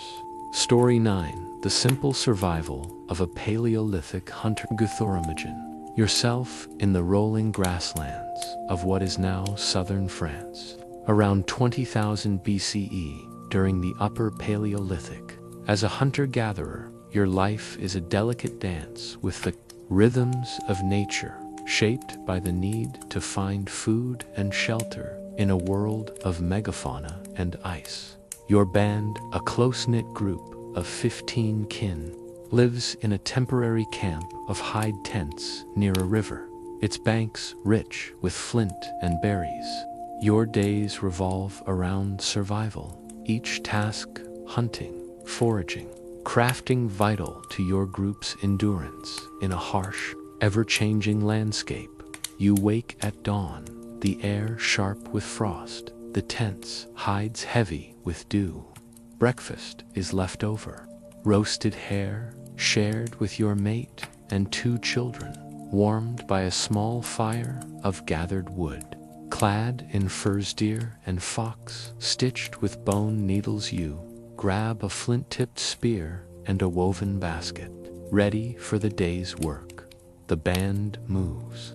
As one, men and women alike, hunt or gather, roles fluid based on skill. Today, you'll forage while others track a herd of reindeer spotted nearby. Your morning is spent scouring the riverbank for edible roots and berries, your eyes scanning for signs of danger, cave, lions, or rival bands. You dig up cattail roots with a sharpened stick, their starchy flesh a staple, and collect handfuls of juniper berries, tart but nourishing.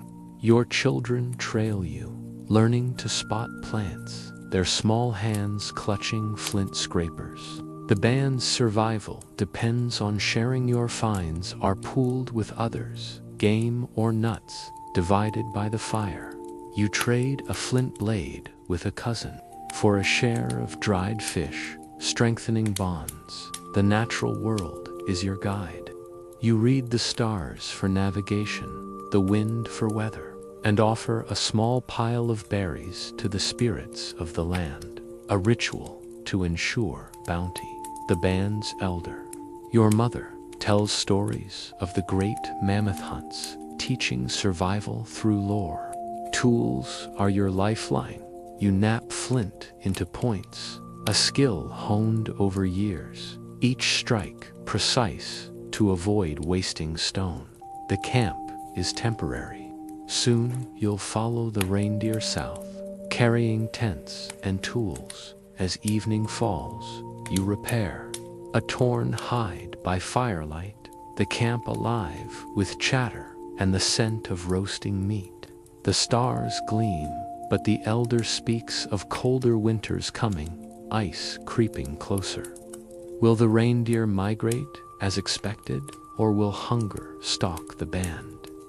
The question lingers, unanswered, as you settle into the tent. The rivers murmur, a constant reminder of the world's vastness. Summer warms the grasslands of your Paleolithic world.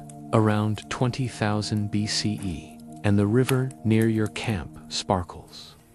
Under a relentless sun, as a hunter-gatherer, your days are a ceaseless quest for food and resources, shared with your band of 15 kin. The hide tents, staked near a flint-rich outcrop, hum with activity, your mate preparing roots, your children practicing with slings. The landscape teems with life, but danger wolves rival bands. Your role, fluid between hunter and forager, binds the group, each task a step toward survival. You rise with the sun, eating dried berries and a strip of smoked deer. The fire's embers still warm. Clad in furs, you carry a spear and a woven net for fishing. Today, you join a hunt, tracking a small herd of horses spotted in the valley. You move silently with 3 others, your steps practiced, reading hoofprints and bent grass. The hunt fails, the horses bolt, but you return with wild onions found along the way. Your mate and children forage nearby, gathering hazelnuts and goosefoot, their baskets heavy by midday. The band's strength is its unity. You share the onions with a hunter who offers dried fish, the group's survival hinging on this exchange. Your children learn by watching, mimicking your knot time, 4 nets, or your mate's scraping of hides. You teach them to knap flint, their small hands clumsy but eager, crafting points for arrows. The elder tells tales of bison hunts, her voice weaving lessons of caution and skill. You repair a spear, binding a new flint tip with sinew, each tool a lifeline in this unforgiving world. Nature is both provider and threat. You offer a flint chip to the river's spirit, seeking fish, and watch clouds for signs of rain. The band moves with the seasons, and you prepare to shift camp, following game south. The work is endless, gathering wood, tanning hides, weaving baskets but shared. You help a kin repair a tent, knowing they'll aid you when wolves prowl. The group's trust, forged through shared meals and stories, is your anchor. Though rival bands' tracks nearby stir unease. Evening brings the band together around the fire, roasting fish and roots. Your mate stitches a fur cloak, her bone needle flashing, while your children play with carved stones. The elder warns of a harsh winter, reading signs in the stars. The horse's escape today means leaner days ahead. Will the next hunt succeed, or will hunger tighten its grip? The question hangs unresolved as you lie in the tent, the night alive with crickets and the distant howl of a wolf. Autumn chills the grasslands around 20,000 BCE, and your Paleolithic band prepares to move south, following the reindeer herds. As a hunter-gatherer, your days are consumed with securing food and warmth for winter, each task a thread in the group's survival. The camp, a cluster of hide tents, buzzes with urgency, your mate drying meat, your children bundling furs. The river's bounty dwindles, and signs of rival bands grow closer, sharpening the edge of your daily grind. Your life, so simple, is a testament to resilience in a world ruled by nature's whims. You wake to frost, eating a sparse meal of dried roots and smoked fish, the fire's warmth fleeting, wrapped in furs. You sharpen a flint spear point, your hands steady despite the cold. Today, you hunt with the band, stalking reindeer across the valley.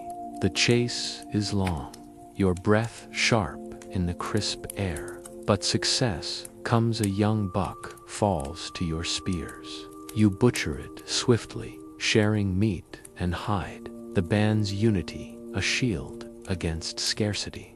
Your children watch, learning to skin with flint blades, their hands bloodied but eager. The group's survival hinges on cooperation. You trade a spear point for a cousin's woven basket, pooling resources, berries, roots, meat for the journey south. Your mate tans hides, her skill turning deer pelts into warm cloaks, while the elder chants stories of past migrations, guiding the band's path. You craft arrows, binding flint tips with sinew, each one a hedge against hunger. The work is ceaseless gathering, wood, drying meat, repairing tents, but shared, the band's laughter and songs easing the load. Nature demands reverence. You offer a reindeer bone to the earth spirits, praying for safe passage, and read the sky for storms. The camp must move.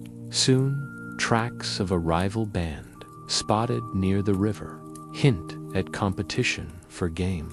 You strengthen the tents, knowing winter's ice awaits. The elders' tales warn of lean years, when bands starved or fought over hunting grounds. Your band's trust, forged in shared fires, holds firm, but the rival tracks stir fear of conflict. Night falls, the fire crackling as you roast reindeer, its fat sizzling. Your mate stitches a tent patch, your children carving sticks into toys. The elder speaks of a cave to the south, a winter refuge with paintings of hunts, a place to shelter. The reindeer's success lifts spirits, but winter looms, and rival bands prowl. Will your band reach the cave, or will hunger or foes block the way? Your life, uncelebrated, weaves survival into humanity's dawn. Today, we find your flint tools, your cave art, piecing together a story of endurance. Your quiet labor, unnoticed then, built the roots of our world. How many other silent hands, you wonder, carried life through the ice? Story 10, The Routine. Toil of an ancient Egyptian laborer. Imagine yourself in the Nile Valley, around 2500 BCE, in a village near the Giza Plateau during Egypt's Old Kingdom.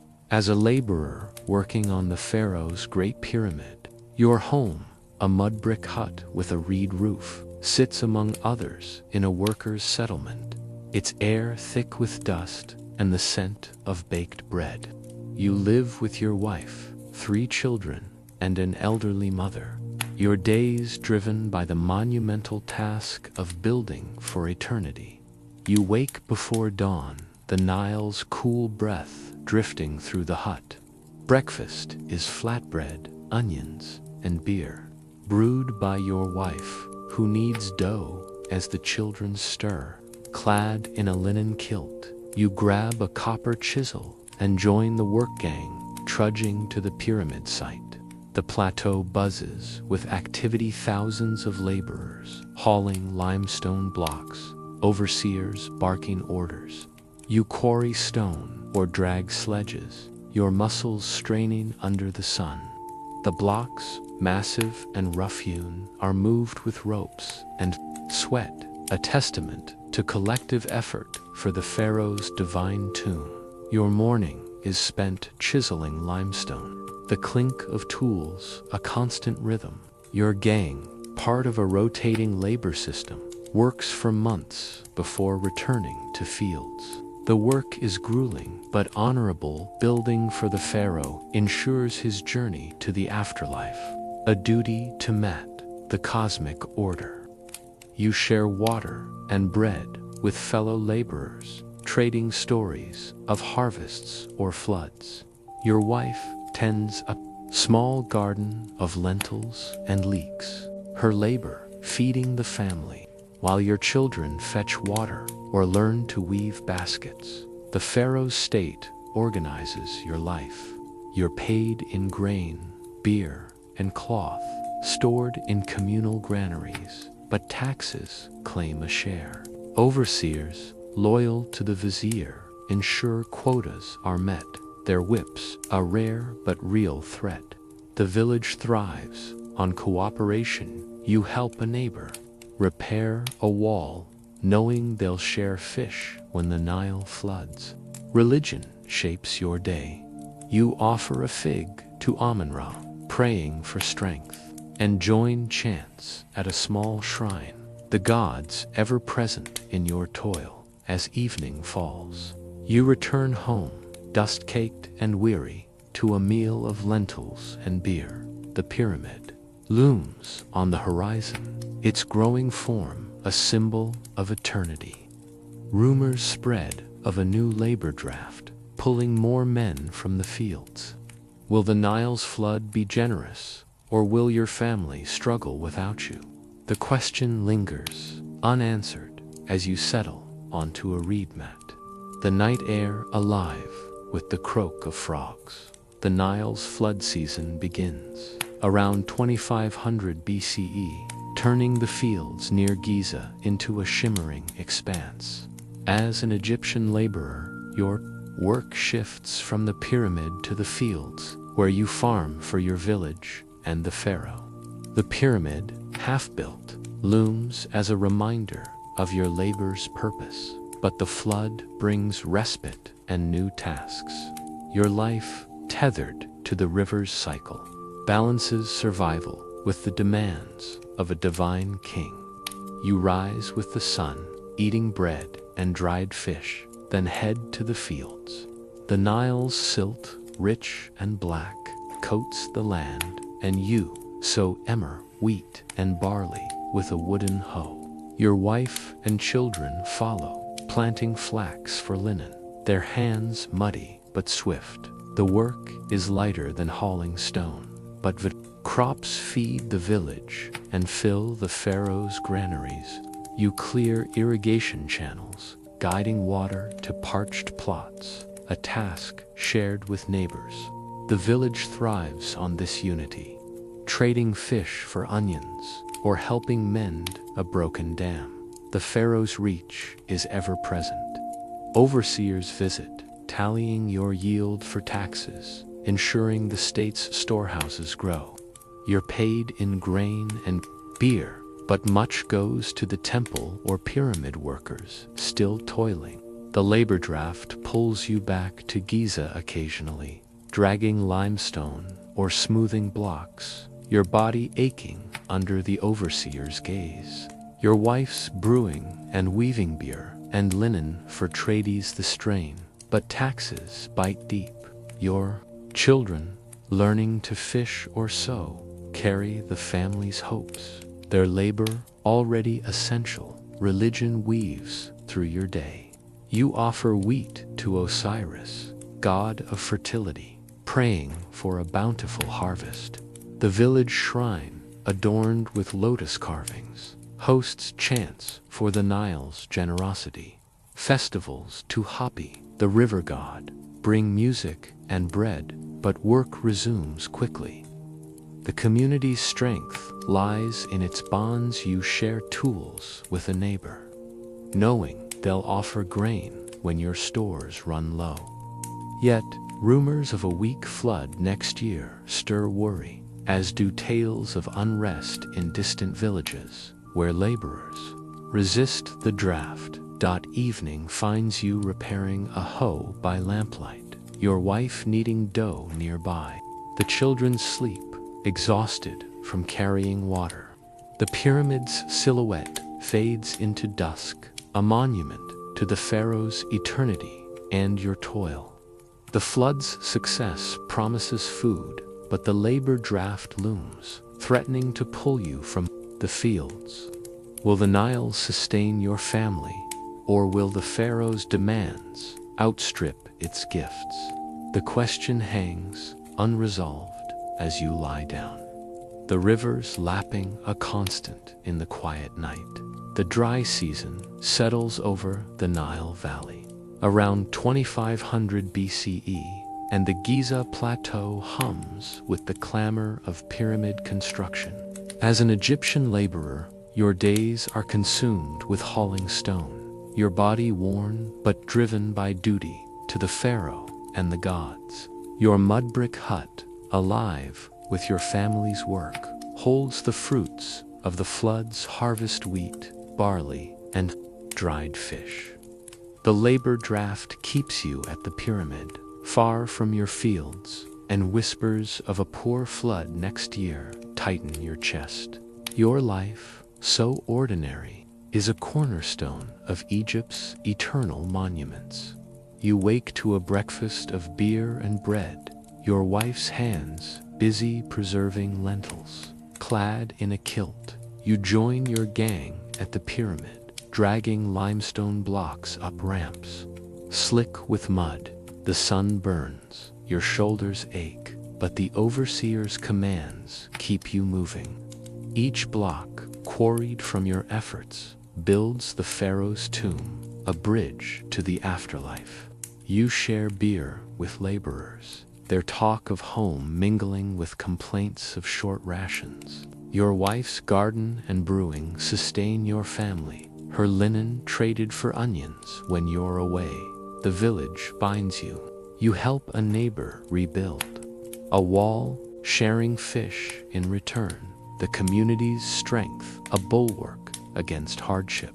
Your children, now adept at netting fish, bring Nile perch to the hut, while your mother teaches them prayers to Hathor for protection. The pharaoh's system is relentless: ixes in grain, labor for the pyramid, quotas enforced by scribes. You've seen men lashed for slacking, a warning to all. Yet the work is sacred, tying you to Mat, the order of the cosmos. Religion steadies you. You offer a reed to Amun-Ra at a shrine, praying for strength, and join a festival for Osiris, where music and beer lift weary spirits. The pyramid grows, its shadow vast, but rumors of a weak flood spread fear poor crops could starve the village. Your wife, weaving late, speaks of resilience, her faith in the Nile unwavering. You teach your children to carve wood, passing down skills for survival, hoping they'll thrive in this demanding land. As the dry season peaks, you smooth a block by torchlight, the pyramid nearing completion. The village prepares for the next flood, but omens a low river, sparse fish hint at lean times. Will the Nile provide, or will the pharaoh's demands drain your village dry? Your toil uncelebrated, builds Egypt's glory, your sweat in every stone. Today, we marvel at Giza's pyramids, but it was laborers like you, toiling in obscurity, who raised them. Your story, mundane as it seems, reveals the hands that shaped a civilization. How many other silent workers, you wonder, built the wonders we inherit? Story 11. The steady work of a medieval Chinese rice farmer. Picture yourself in the Yangtze River Valley, around 1100 CE, during the Song dynasty, in a small village surrounded by emerald rice paddies.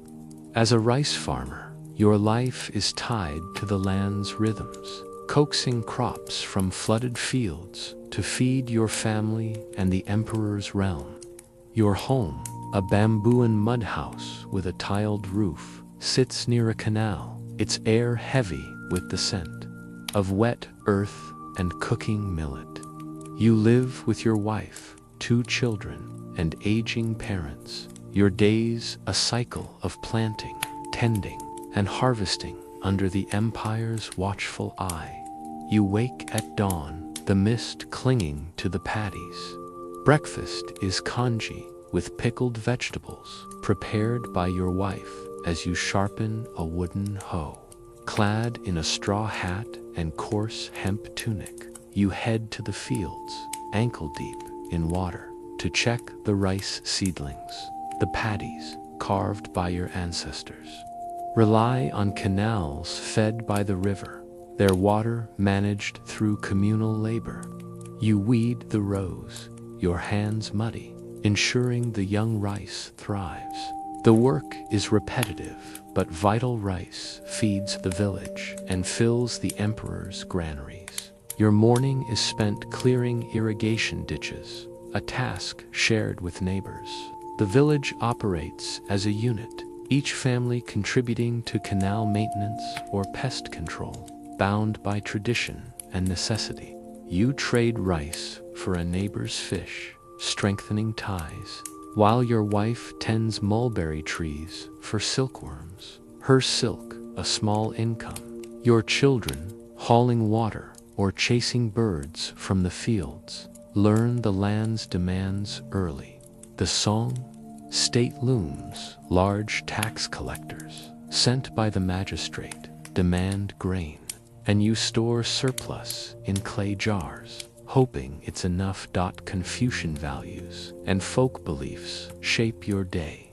You offer incense to the earth god, Tudigong, praying for a good harvest, and honor ancestors at a small shrine.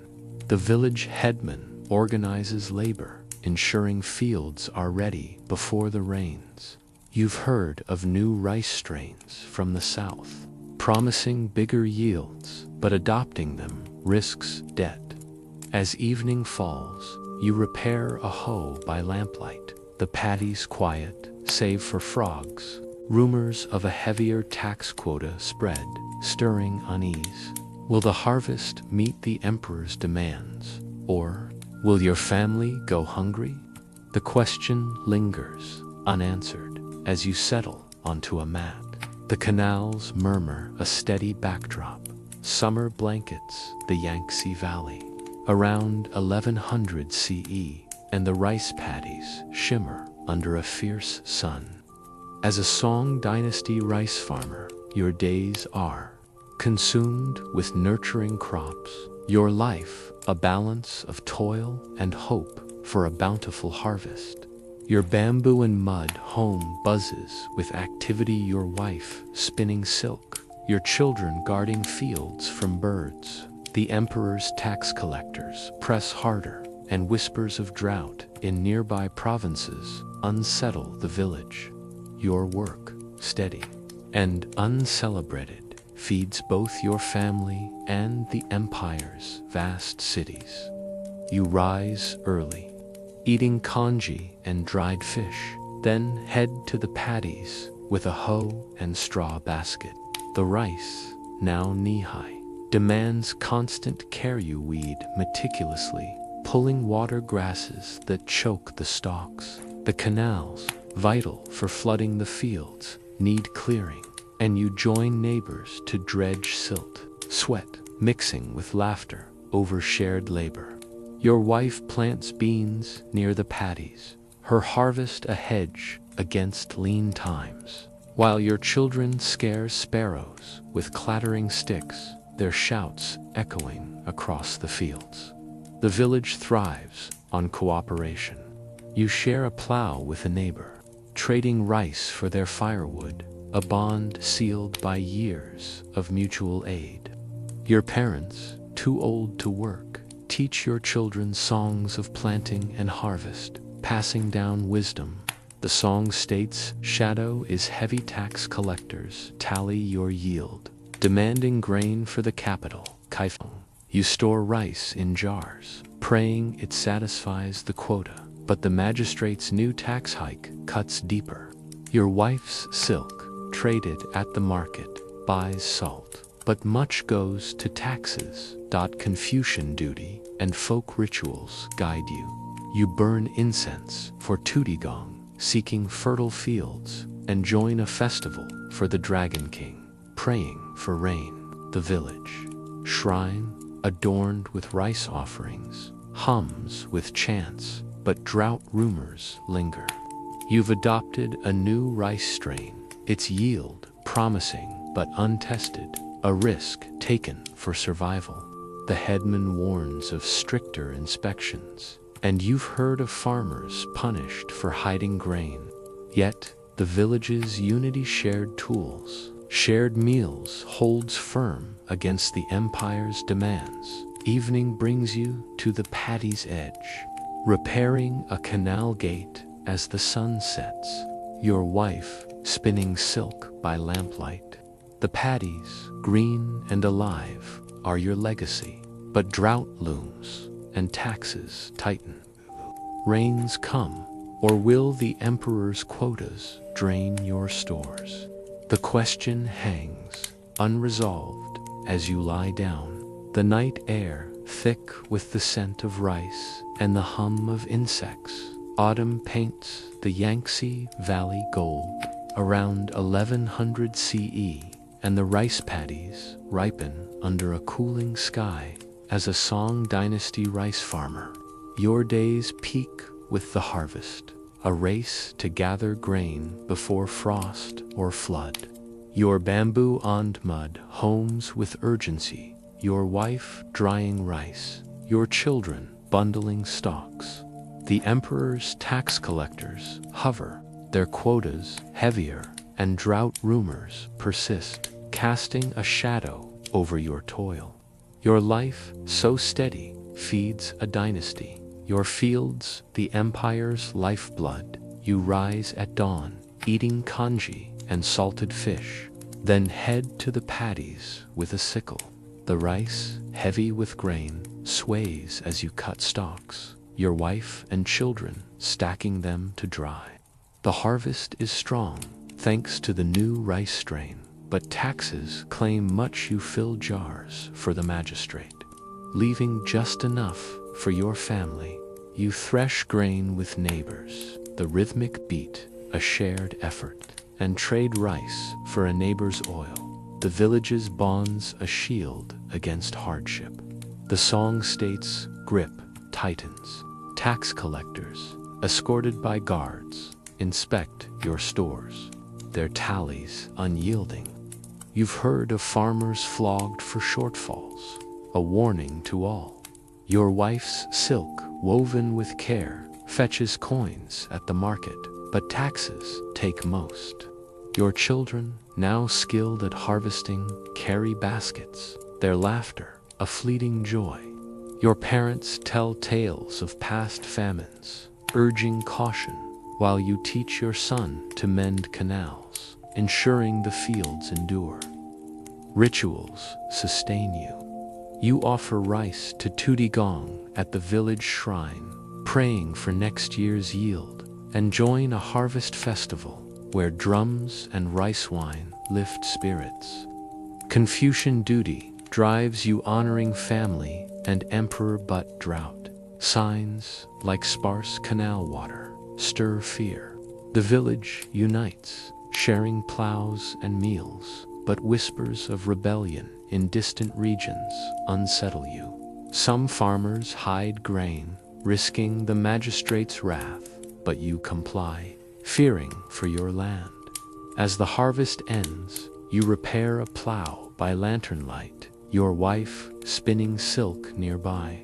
The paddies, now bare, hold the promise of next season, but drought looms and taxes drain your stores. Will the rains return, or will the emperor's demands starve your village? Your toil, uncelebrated, feeds cities like Kaifeng, your rice-sustaining scholars and soldiers. Today, we study the song's wealth, but it was farmers like you, laboring in obscurity, who built it. Your story, mundane as it seems, reveals the hands that fed a dynasty. How many other silent workers, you wonder, shaped the world we inherit? Story 12. The monotonous craft of a Mesopotamian potter. Imagine yourself in a bustling city along the Euphrates, around 2000 BCE, in the heart of ancient Mesopotamia, near Ur, as a potter. Your life revolves around the steady rhythm of clay and kill, crafting vessels that sustain trade and daily life. Your home, a mudbrick house with a shaded courtyard, smells of damp earth and smoke, shared with your wife, 2 children, and an apprentice. Your days are consumed with shaping pots, a humble but vital role in a civilization thriving on the banks of rivers. You wake at dawn, the air cool with river mist. Breakfast is barley bread and date syrup, prepared by your wife as you stoke the kiln. Clad in a linen tunic, you knead clay from the riverbank, its texture familiar under calloused hands. Your workshop, open to the courtyard, holds a potter's wheel and stacks of drying jars. You spin the wheel, shaping clay into storage pots for grain or oil, your fingers deft from years of practice. These vessels will carry goods to markets or hold the family's stores. Your morning is spent forming pots. The wheels hum, a steady pulse. Your apprentice, a young nephew, fetches water and mixes clay, learning by watching. The city's trade depends on your work. Merchants need jars for oil, priests for offerings. You barter pots for barley or reeds, tying you to neighbors in this web of commerce. Your wife weaves red mats, her craft supplementing your income, while your children carry clay or fan the kiln, their small hands already skilled. The city's rulers, under the king's authority, demand tribute. You pay in pots or labor, repairing irrigation canals that feed the fields. Scribes record your output, ensuring quotas for the temple are met. Failure risks a fine or worse, so you work carefully, checking each pot for cracks. Religion shapes your day. You offer a clay shard to Nana, the moon god, praying for a steady hand. The ziggurat looms nearby, its festivals uniting the city with music and beer. As evening falls, you fire the kiln, the glow lighting the courtyard. Your wife prepares lentils and beer, the family gathering to eat. The market buzzes with talk of a new trade tax, straining potters and merchants alike. Will it cut into your barter or demand more pots for the temple? The question lingers, unanswered, as you clean your tools. The rivers murmur, blending with the crackle of the fire. Summer heats the Euphrates Valley, around 2000 BCE, and the air hums with the scent of baked clay. As a Mesopotamian potter, your days are a relentless cycle of shaping and firing. Your workshop, a hub of creation, in the bustling city of your mudbrick home buzzes with life, your wife weaving mats, your children fetching reeds, your apprentice mixing clay, the new trade tax presses, merchants, and the temple's demand for pots grows, adding strain to your steady craft. Your work, though monotonous, binds the city's commerce and rituals. You rise early, eating barley porridge and dates, then head to the workshop. The potter's wheel spins as you shape jars for oil and wide bowls for grain, your hands slick with clay. The heat makes firing tricky too hot, and pots crack, so you tend the kiln carefully, sweat beading. Your apprentice learns to wedge clay, his efforts clumsy but improving.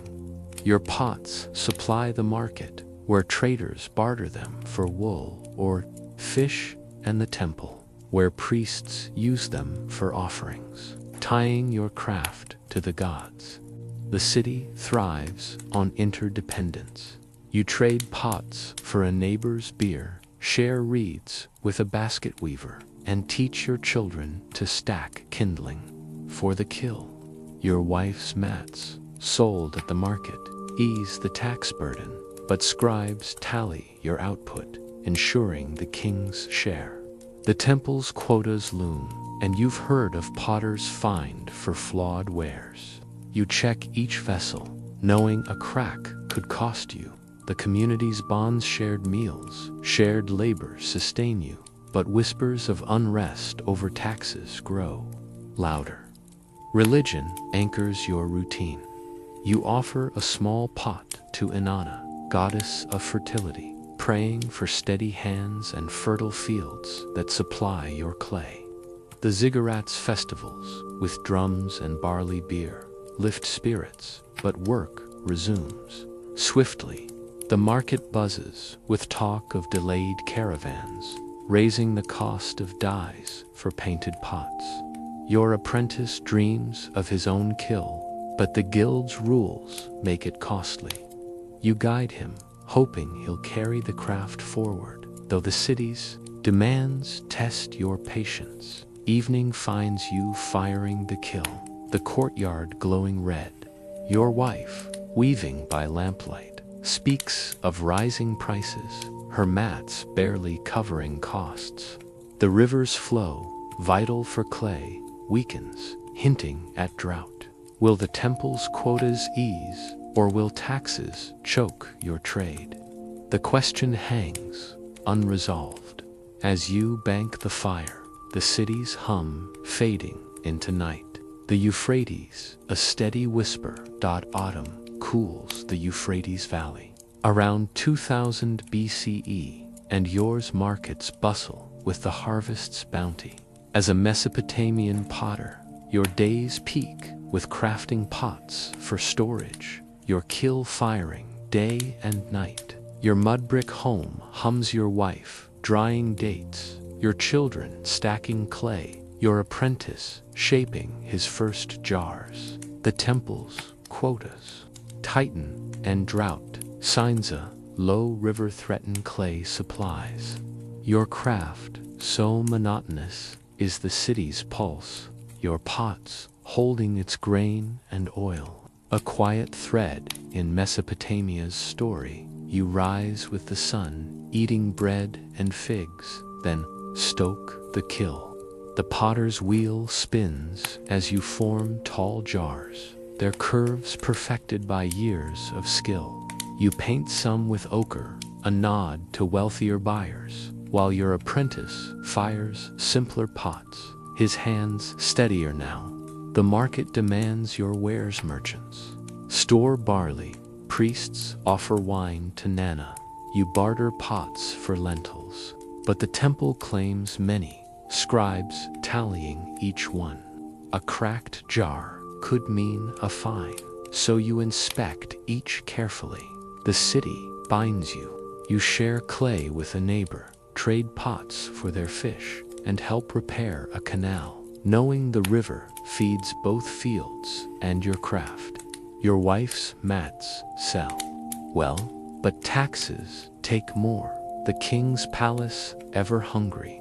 Your children learning to wedge clay, mimic your throws. Their laughter easing the day's weight. The community's strength shared fires, shared stories, holds firm but market. Talk of drought and unrest in distant cities stirs fear. Religion steadies you. You offer a painted pot to Nana at the ziggurat, praying for rain, and join a harvest festival where beer and music lift spirits. The temple's demands grow, needing pots for rituals, and you work late to meet them. Your apprentice, nearly ready to craft alone, speaks of his own workshop, but guild fees loom. You teach him patience, knowing your pots carry yours lifeblood. Drought signs worsenless clay, thinner riverbeds hinting at lean times. As the season ends, you glaze a final jar by firelight, your wife weaving nearby. The kill's heat warms the courtyard, but the river's low flow chills you. Will rain refill the Euphrates, or will drought and quotas break your craft? Your pots, uncelebrated, sustain a civilization from granaries to temples. Today, we unearth your jars, piecing together Mesopotamia's trade and faith. Your story, mundane as it seems, reveals the hands that shaped a cradle of civilization. How many other silent artisans, you wonder, built the world we inherit? Story 13. The relentless routine of a Roman baker. Imagine yourself in Rome, around 100 CE, in a bustling insula near the Forum. As a baker, your life is a ceaseless grind of dough and ovens, feeding the city's teeming masses. Your home, a cramped apartment above the bakery, smells of yeast and wood smoke, shared with your wife, 2 children, and an apprentice. Your days revolve around kneading, baking, and selling bread, a vital trade in an empire where grain is life, and the emperor's grain dole keeps the poor fed. You wake before dawn, the city stirring with cartwheels and shouts. Breakfast is coarse, bread and diluted wine prepared by your wife as you stoke the bakery's oven. Clad in a flour-dusted tunic, you mix barley and wheat flour, kneading dough on a worn wooden table. The bakery, its stone oven glowing, churns out round loaves for laborers and finer white bread for the wealthy. Your hands, rough from years of work, shape each loaf with practiced speed. The heat of the oven, a constant companion. Your morning is spent baking, the air thick with flour dust. Your apprentice, a wiry youth, hauls wood and sweeps ashes, learning the trade's rhythm. Rome's appetite is endless. Shortbread feeds shopkeepers, soldiers, and the dole's recipients, who queue at the Forum. You barter loaves for oil or figs, tying you to the neighborhood's web. Your wife sells bread at the counter, her quick wit drawing customers, while your children fetch water or grind grain, their small hands already part of the trade. The empire's grip shapes your life. You pay taxes in coin and grain, the latter stored in state granaries. The Bakers' Guild enforces prices and quality, and inspectors ensure your loaves meet standards. A short wait could mean a fine or worse, so you measure carefully. Religion punctuates your day. You offer a pinch of flour to Vesta, goddess of the hearth, praying for a steady flame. Festivals, like those for Ceres, bring music and free bread, uniting the city as evening falls. You bake a final batch, the oven's heat fading. The bakery's counter bustles with late buyers, and your wife tallies the day's coin. Rumors of a grain shortage, sparked by delayed ships from Egypt, stir worry among bakers. Will the dough falter, or will your bakery survive the squeeze? The question lingers unanswered as you clean the table. Rome's hum fading into night. Summer swelters in Rome around 100 CE, and the bakery's oven adds to the heat. As a baker, your days are a blur of kneading and firing, feeding a city that never sleeps. Your insula apartment, alive with your family's chatter, smells of fresh bread and sweat. The grain shortage rumors grow, with Egyptian ships still delayed, tightening supplies and raising the guild's scrutiny. Your craft, relentless and uncelebrated, keeps Rome's tables filled. Your loaves, a quiet pillar of the empire's daily life. You rise in the dark, eating bread and olives, then stoke the oven's fire. Clad in a tunic, you knead dough coarse. Barley for the poor, wheat for the elite, your arms aching from the rhythm. The bakery hums as you shape loaves, the stone oven roaring. Your apprentice hauls flour sacks, his strength growing, while your wife manages the counter, her smile coaxing repeat customers. Your children grind grain or sweep, learning the trade's demands early. Their laughter, a brief respite in the heat. The neighborhood binds you. You trade bread for a neighbor's cheese, share kindling with a tavern keeper, and help a sick baker, knowing they'll return the favor. The guild's rules are strict fixed prices, weighed loaves, and inspectors patrol, checking for short measures. Taxes in coin and grain drain your earnings, but you comply, fearing the whip or banishment. Rome's grain dole, feeding thousands, relies on your output, but short supplies raise fears of riots. You barter carefully, saving flour for lean days. Religion offers solace. You sprinkle flour for Vesta, praying for steady fires, and join a festival for Ceres, where wine and song ease the strain. The forum buzzes with talk of delayed shipments, and bakers whisper of hoarding grain to dodge quotas. Your apprentice, eager to learn, shapes his first loaf, but the guild's fees block his own shop. You teach him precision, knowing Rome's hunger waits for no one. Your wife's sales keep the family afloat, but rising flour costs bite deep. Evening brings a final bake, the oven's glow lighting the bakery. Your wife counts coins, her brow furrowed over thinning profits.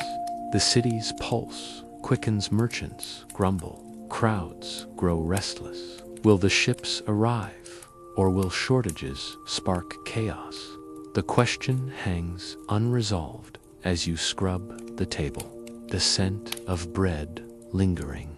Your work, taken for granted, feeds an empire, from slaves to senators. Autumn cools Rome around 100 CE, and the bakery's ovens burn day and night to meet the city's hunger.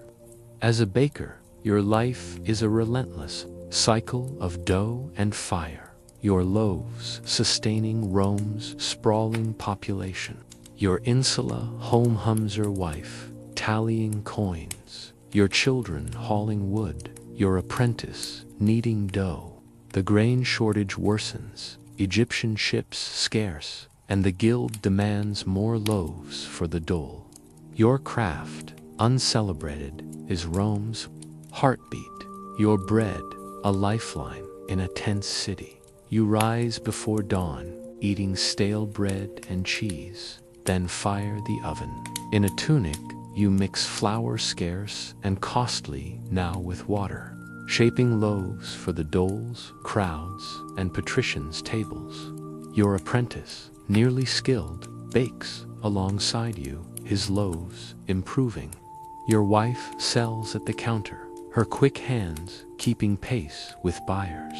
Your children, carrying flour or cleaning, learn the trade's weight, their chatter drowned by the oven's roar. The bakery's heat is stifling, but stopping risks ruin. Rome's web holds you. You trade bread for a neighbor's wine. Help a fellow baker repair an oven and share kindling, knowing mutual aid is survival. The guild's inspectors weigh every loaf, and taxes coin and grain cut deep. You've seen bakers fined for short weights, their shops seized. The dole's crowds grow restless, and riots loom if grain doesn't arrive. You hoard a small flour stash, risking punishment to feed your family. The forum buzzes with fear of shortages, the city's pulse unsteady. Religion anchors you. You offer bread to Vesta, praying for abundance, and join a Ceres festival where free loaves and chants lift spirits.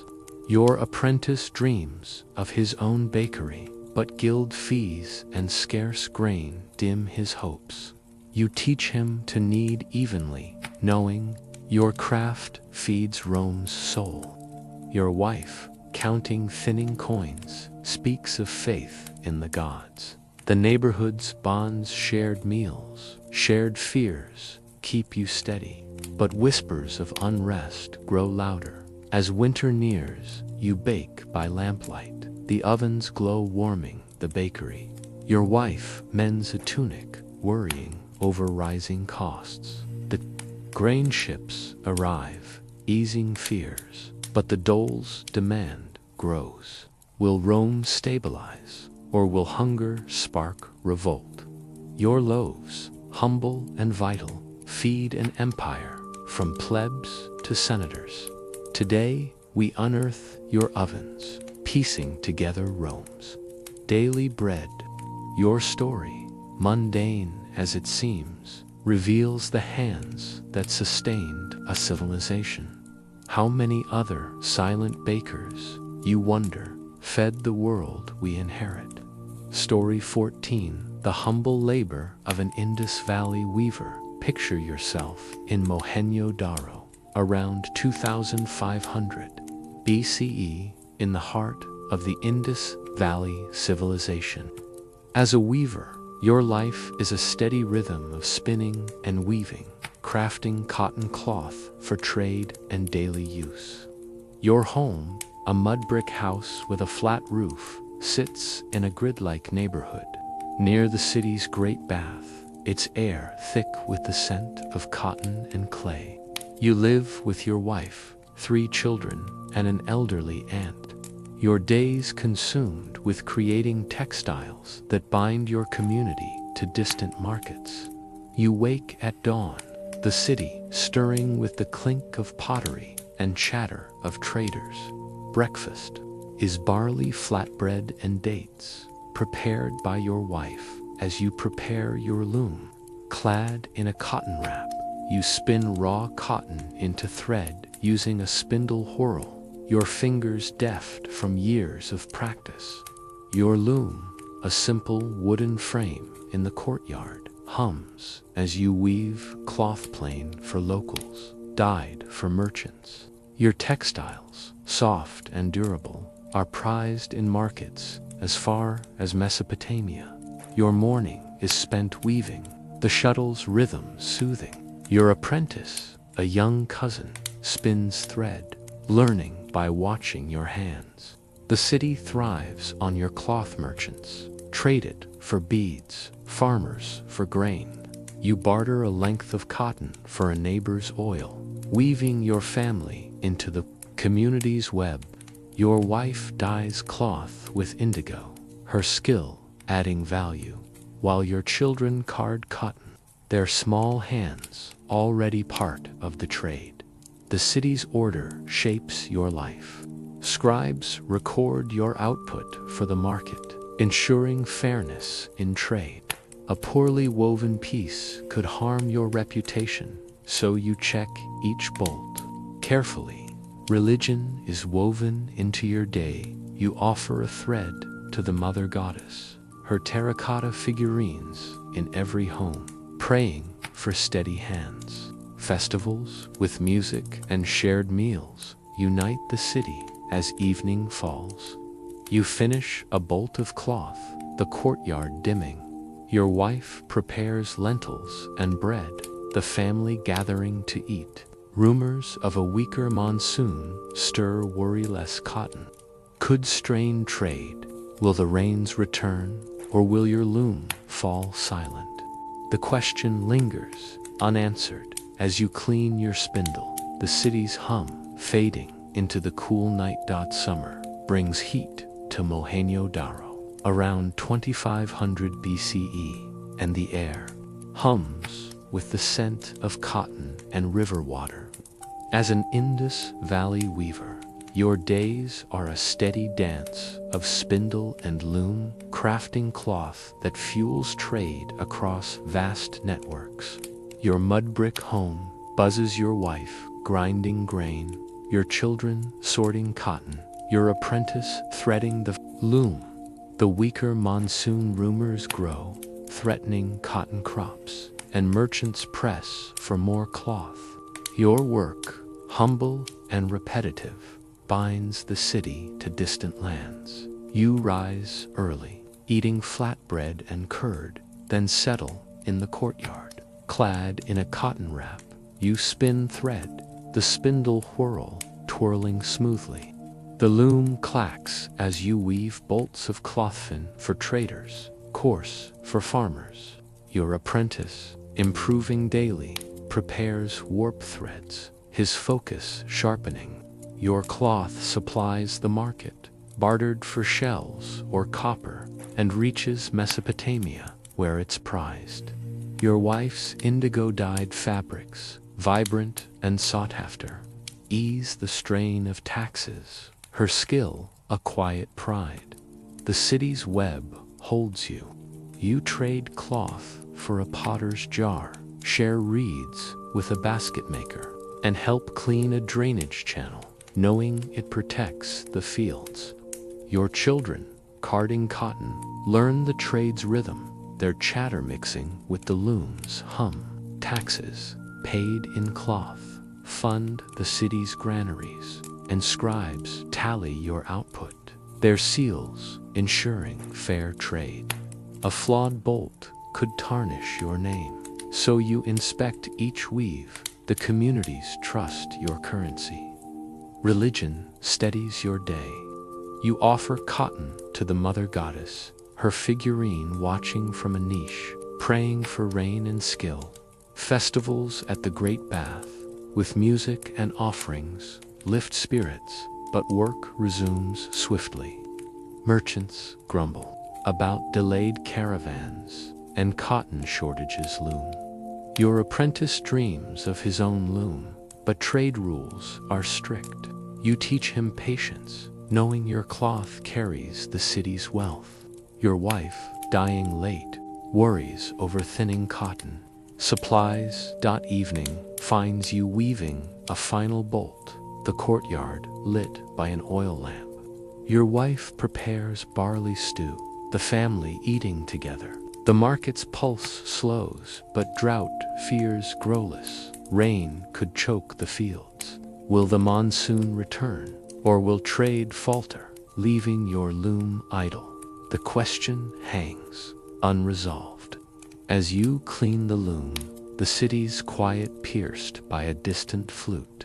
Autumn settles over Mohenjo-Daro around 2500 BCE, and the cotton fields fade as the harvest ends. As an Indus Valley weaver, your days peak with weaving bolts for winter trade, your loom a steady hum in the city's rhythm. Your mudbrick home is alive, your wife storing grain, your children cleaning spindles, your apprentice dyeing cloth. The monsoon's weakness has cut cotton yields, and merchants demand more fabric, straining your craft. Your work, humble and vital, weaves the city into the ancient world's trade. You rise with the sun, eating barley bread and figs, then work the loom. Clad in a cotton wrap, you weave fine cloth for Mesopotamian traders, your hands steady despite scarce raw cotton. Your apprentice, now skilled, dyes bolts with madder, his colors vivid. Your cloth fills market stalls, bartered for beads or bronze, linking Mohenjo-Daro to distant lands. Your wife's dyed fabrics, traded for oil, ease tax burdens, but scribes demand more cloth for the city's stores, their seals marking every bolt. The city binds you. You share cotton with a weaver, trade cloth for a potter's jar, and help repair a street drain, knowing it guards the fields. Your children, sorting fibers, mimic your weaves, their hands learning the trade's future. Taxes in cloth grow heavier, and you've heard of weavers punished for short measures.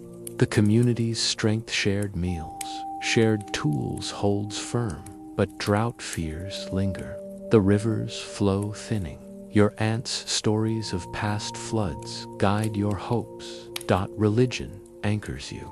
You offer a woven strip to the mother goddess, praying for rain, and join a festival at the great bath where chants and clay lamps lift spirits.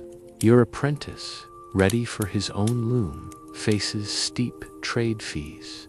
You teach him precision, knowing your cloth carries the city's wealth.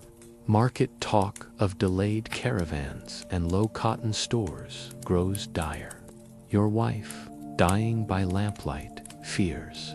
For next season's crop, the city thrives, but its pulse, wavers.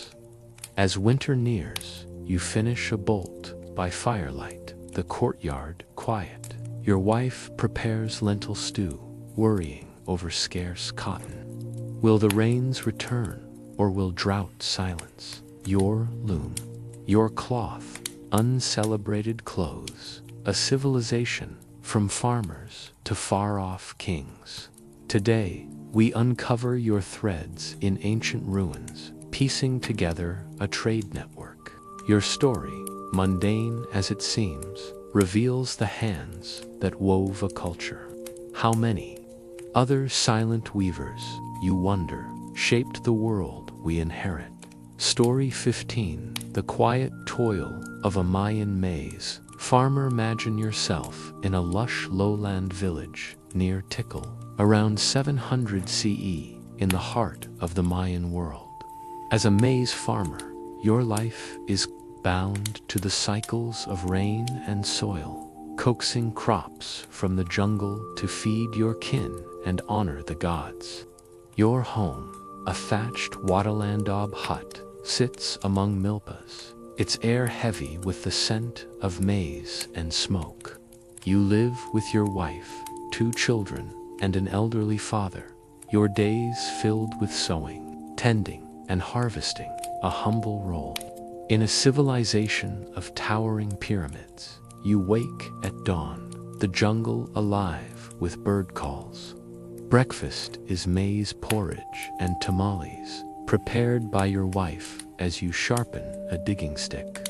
Clad in a loincloth and straw hat, you head to the milpa, a cleared plot where maize, beans, and squash grow together. You weed the rows, your hands calloused, ensuring the maize thrives.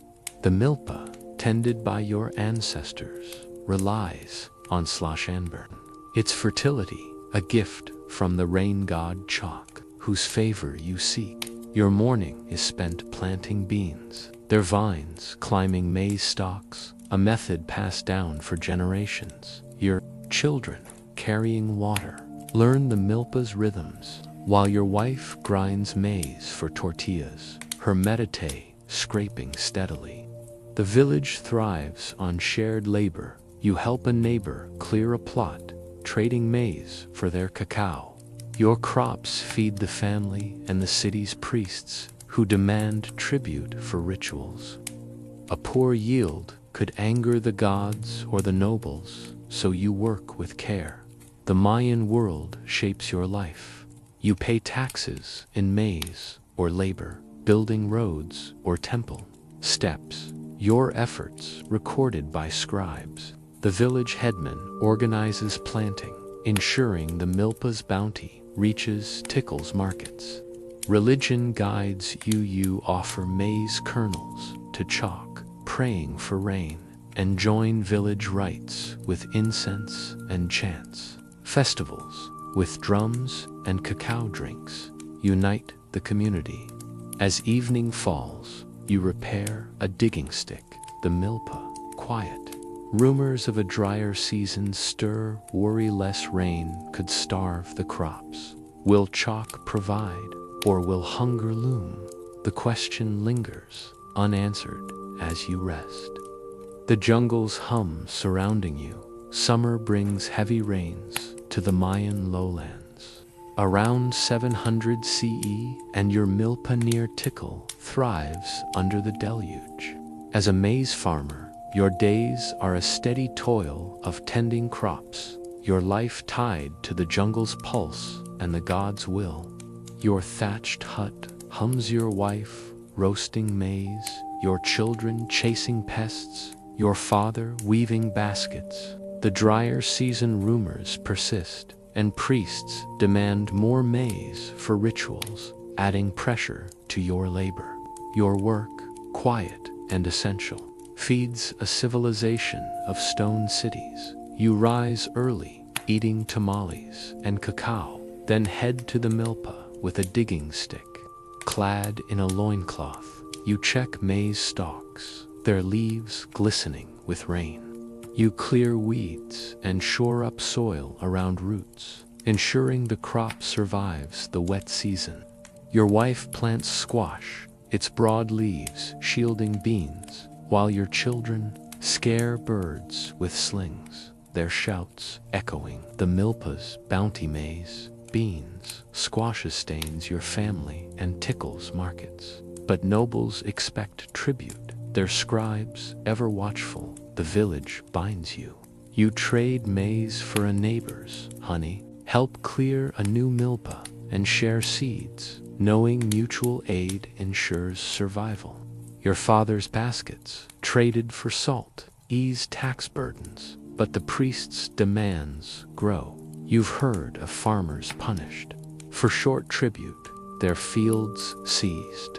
The community's strength, shared tools, shared meals holds firm, but whispers of drought in distant villages unsettle you. Your children, learning to plant, carry the milpa's future, their hands. Already skilled, religion shapes your day. You offer maize dough to chalk, praying for balanced rains, and join a ritual at the village altar where incense and chants honor the gods. Festivals for the maize god, yumcocks, bring music and tamales, but work resumes swiftly. The headman warns of stricter tribute quotas, and you've adopted a new maize strain, hoping for bigger yields. Evening finds you mending a hoe, your wife grinding maize by firelight. The rains are strong, but drought fears linger. Will chalk's favor hold, or will the priest's demands drain your stores? The question hangs unresolved as you rest. The jungles rain a steady drum. Autumn dries the Mayan lowlands around 700 CE, and your milpa near Tickle ripens with maize, ready for harvest. As a maize farmer, your days peak with gathering crops, a race to store food before the dry season. Your thatched hut bustles, your wife drying maize, your children bundling stalks, your father carving tools. Priests press for more tribute, and drought signs sparse rains. Thinning streams threaten next year's yield. Your toil, quiet and vital, feeds Tickle's people and gods, a cornerstone of the Mayan world. You rise at dawn, eating tortillas and beans, then head to the mill with a basket. Clad in a loincloth, you cut maize cobs, their golden kernels, heavy with promise. Your wife and children stack stalks, preserving fodder for lean times. The harvest is strong, thanks to the new maize strain, but priests claim much for rituals, scribes tallying every basket. You trade maize for cacao. The village's bonds shared labor, shared harvest seizing the strain. But nobles' demands grow heavier. The community holds you. You help a neighbor burn a new milpa, share maize for their peppers, and teach your children to husk cobs, their hands nimble. Your father's carved tools, traded for salt, lighten taxes. But you've heard of farmers losing plots for short tribute. The village's unity shared fires, shared stories, stands firm, yet drought. Rumors spread, the streams low. Your wife, grinding maize, speaks of resilience, her faith in chalk strong. You show your son how to store grain, hoping he'll tend these fields. Religion anchors you. You offer a cob to yumcocks at the village altar, praying for next year's rains, and join a harvest festival where drums and cacao drinks lift spirits. Your children, now skilled harvesters, dream of farming, but the dry season looms. Priests demand maize for temple rites, and you work late to meet quotas. As winter nears, you repair a digging stick by firelight, your wife weaving nearby. Will chalk bring rain, or will drought and tribute starve your village? Your maize, uncelebrated, sustains tickle from peasants to kings. Today, we uncover your milpas, piecing together a civilization's roots.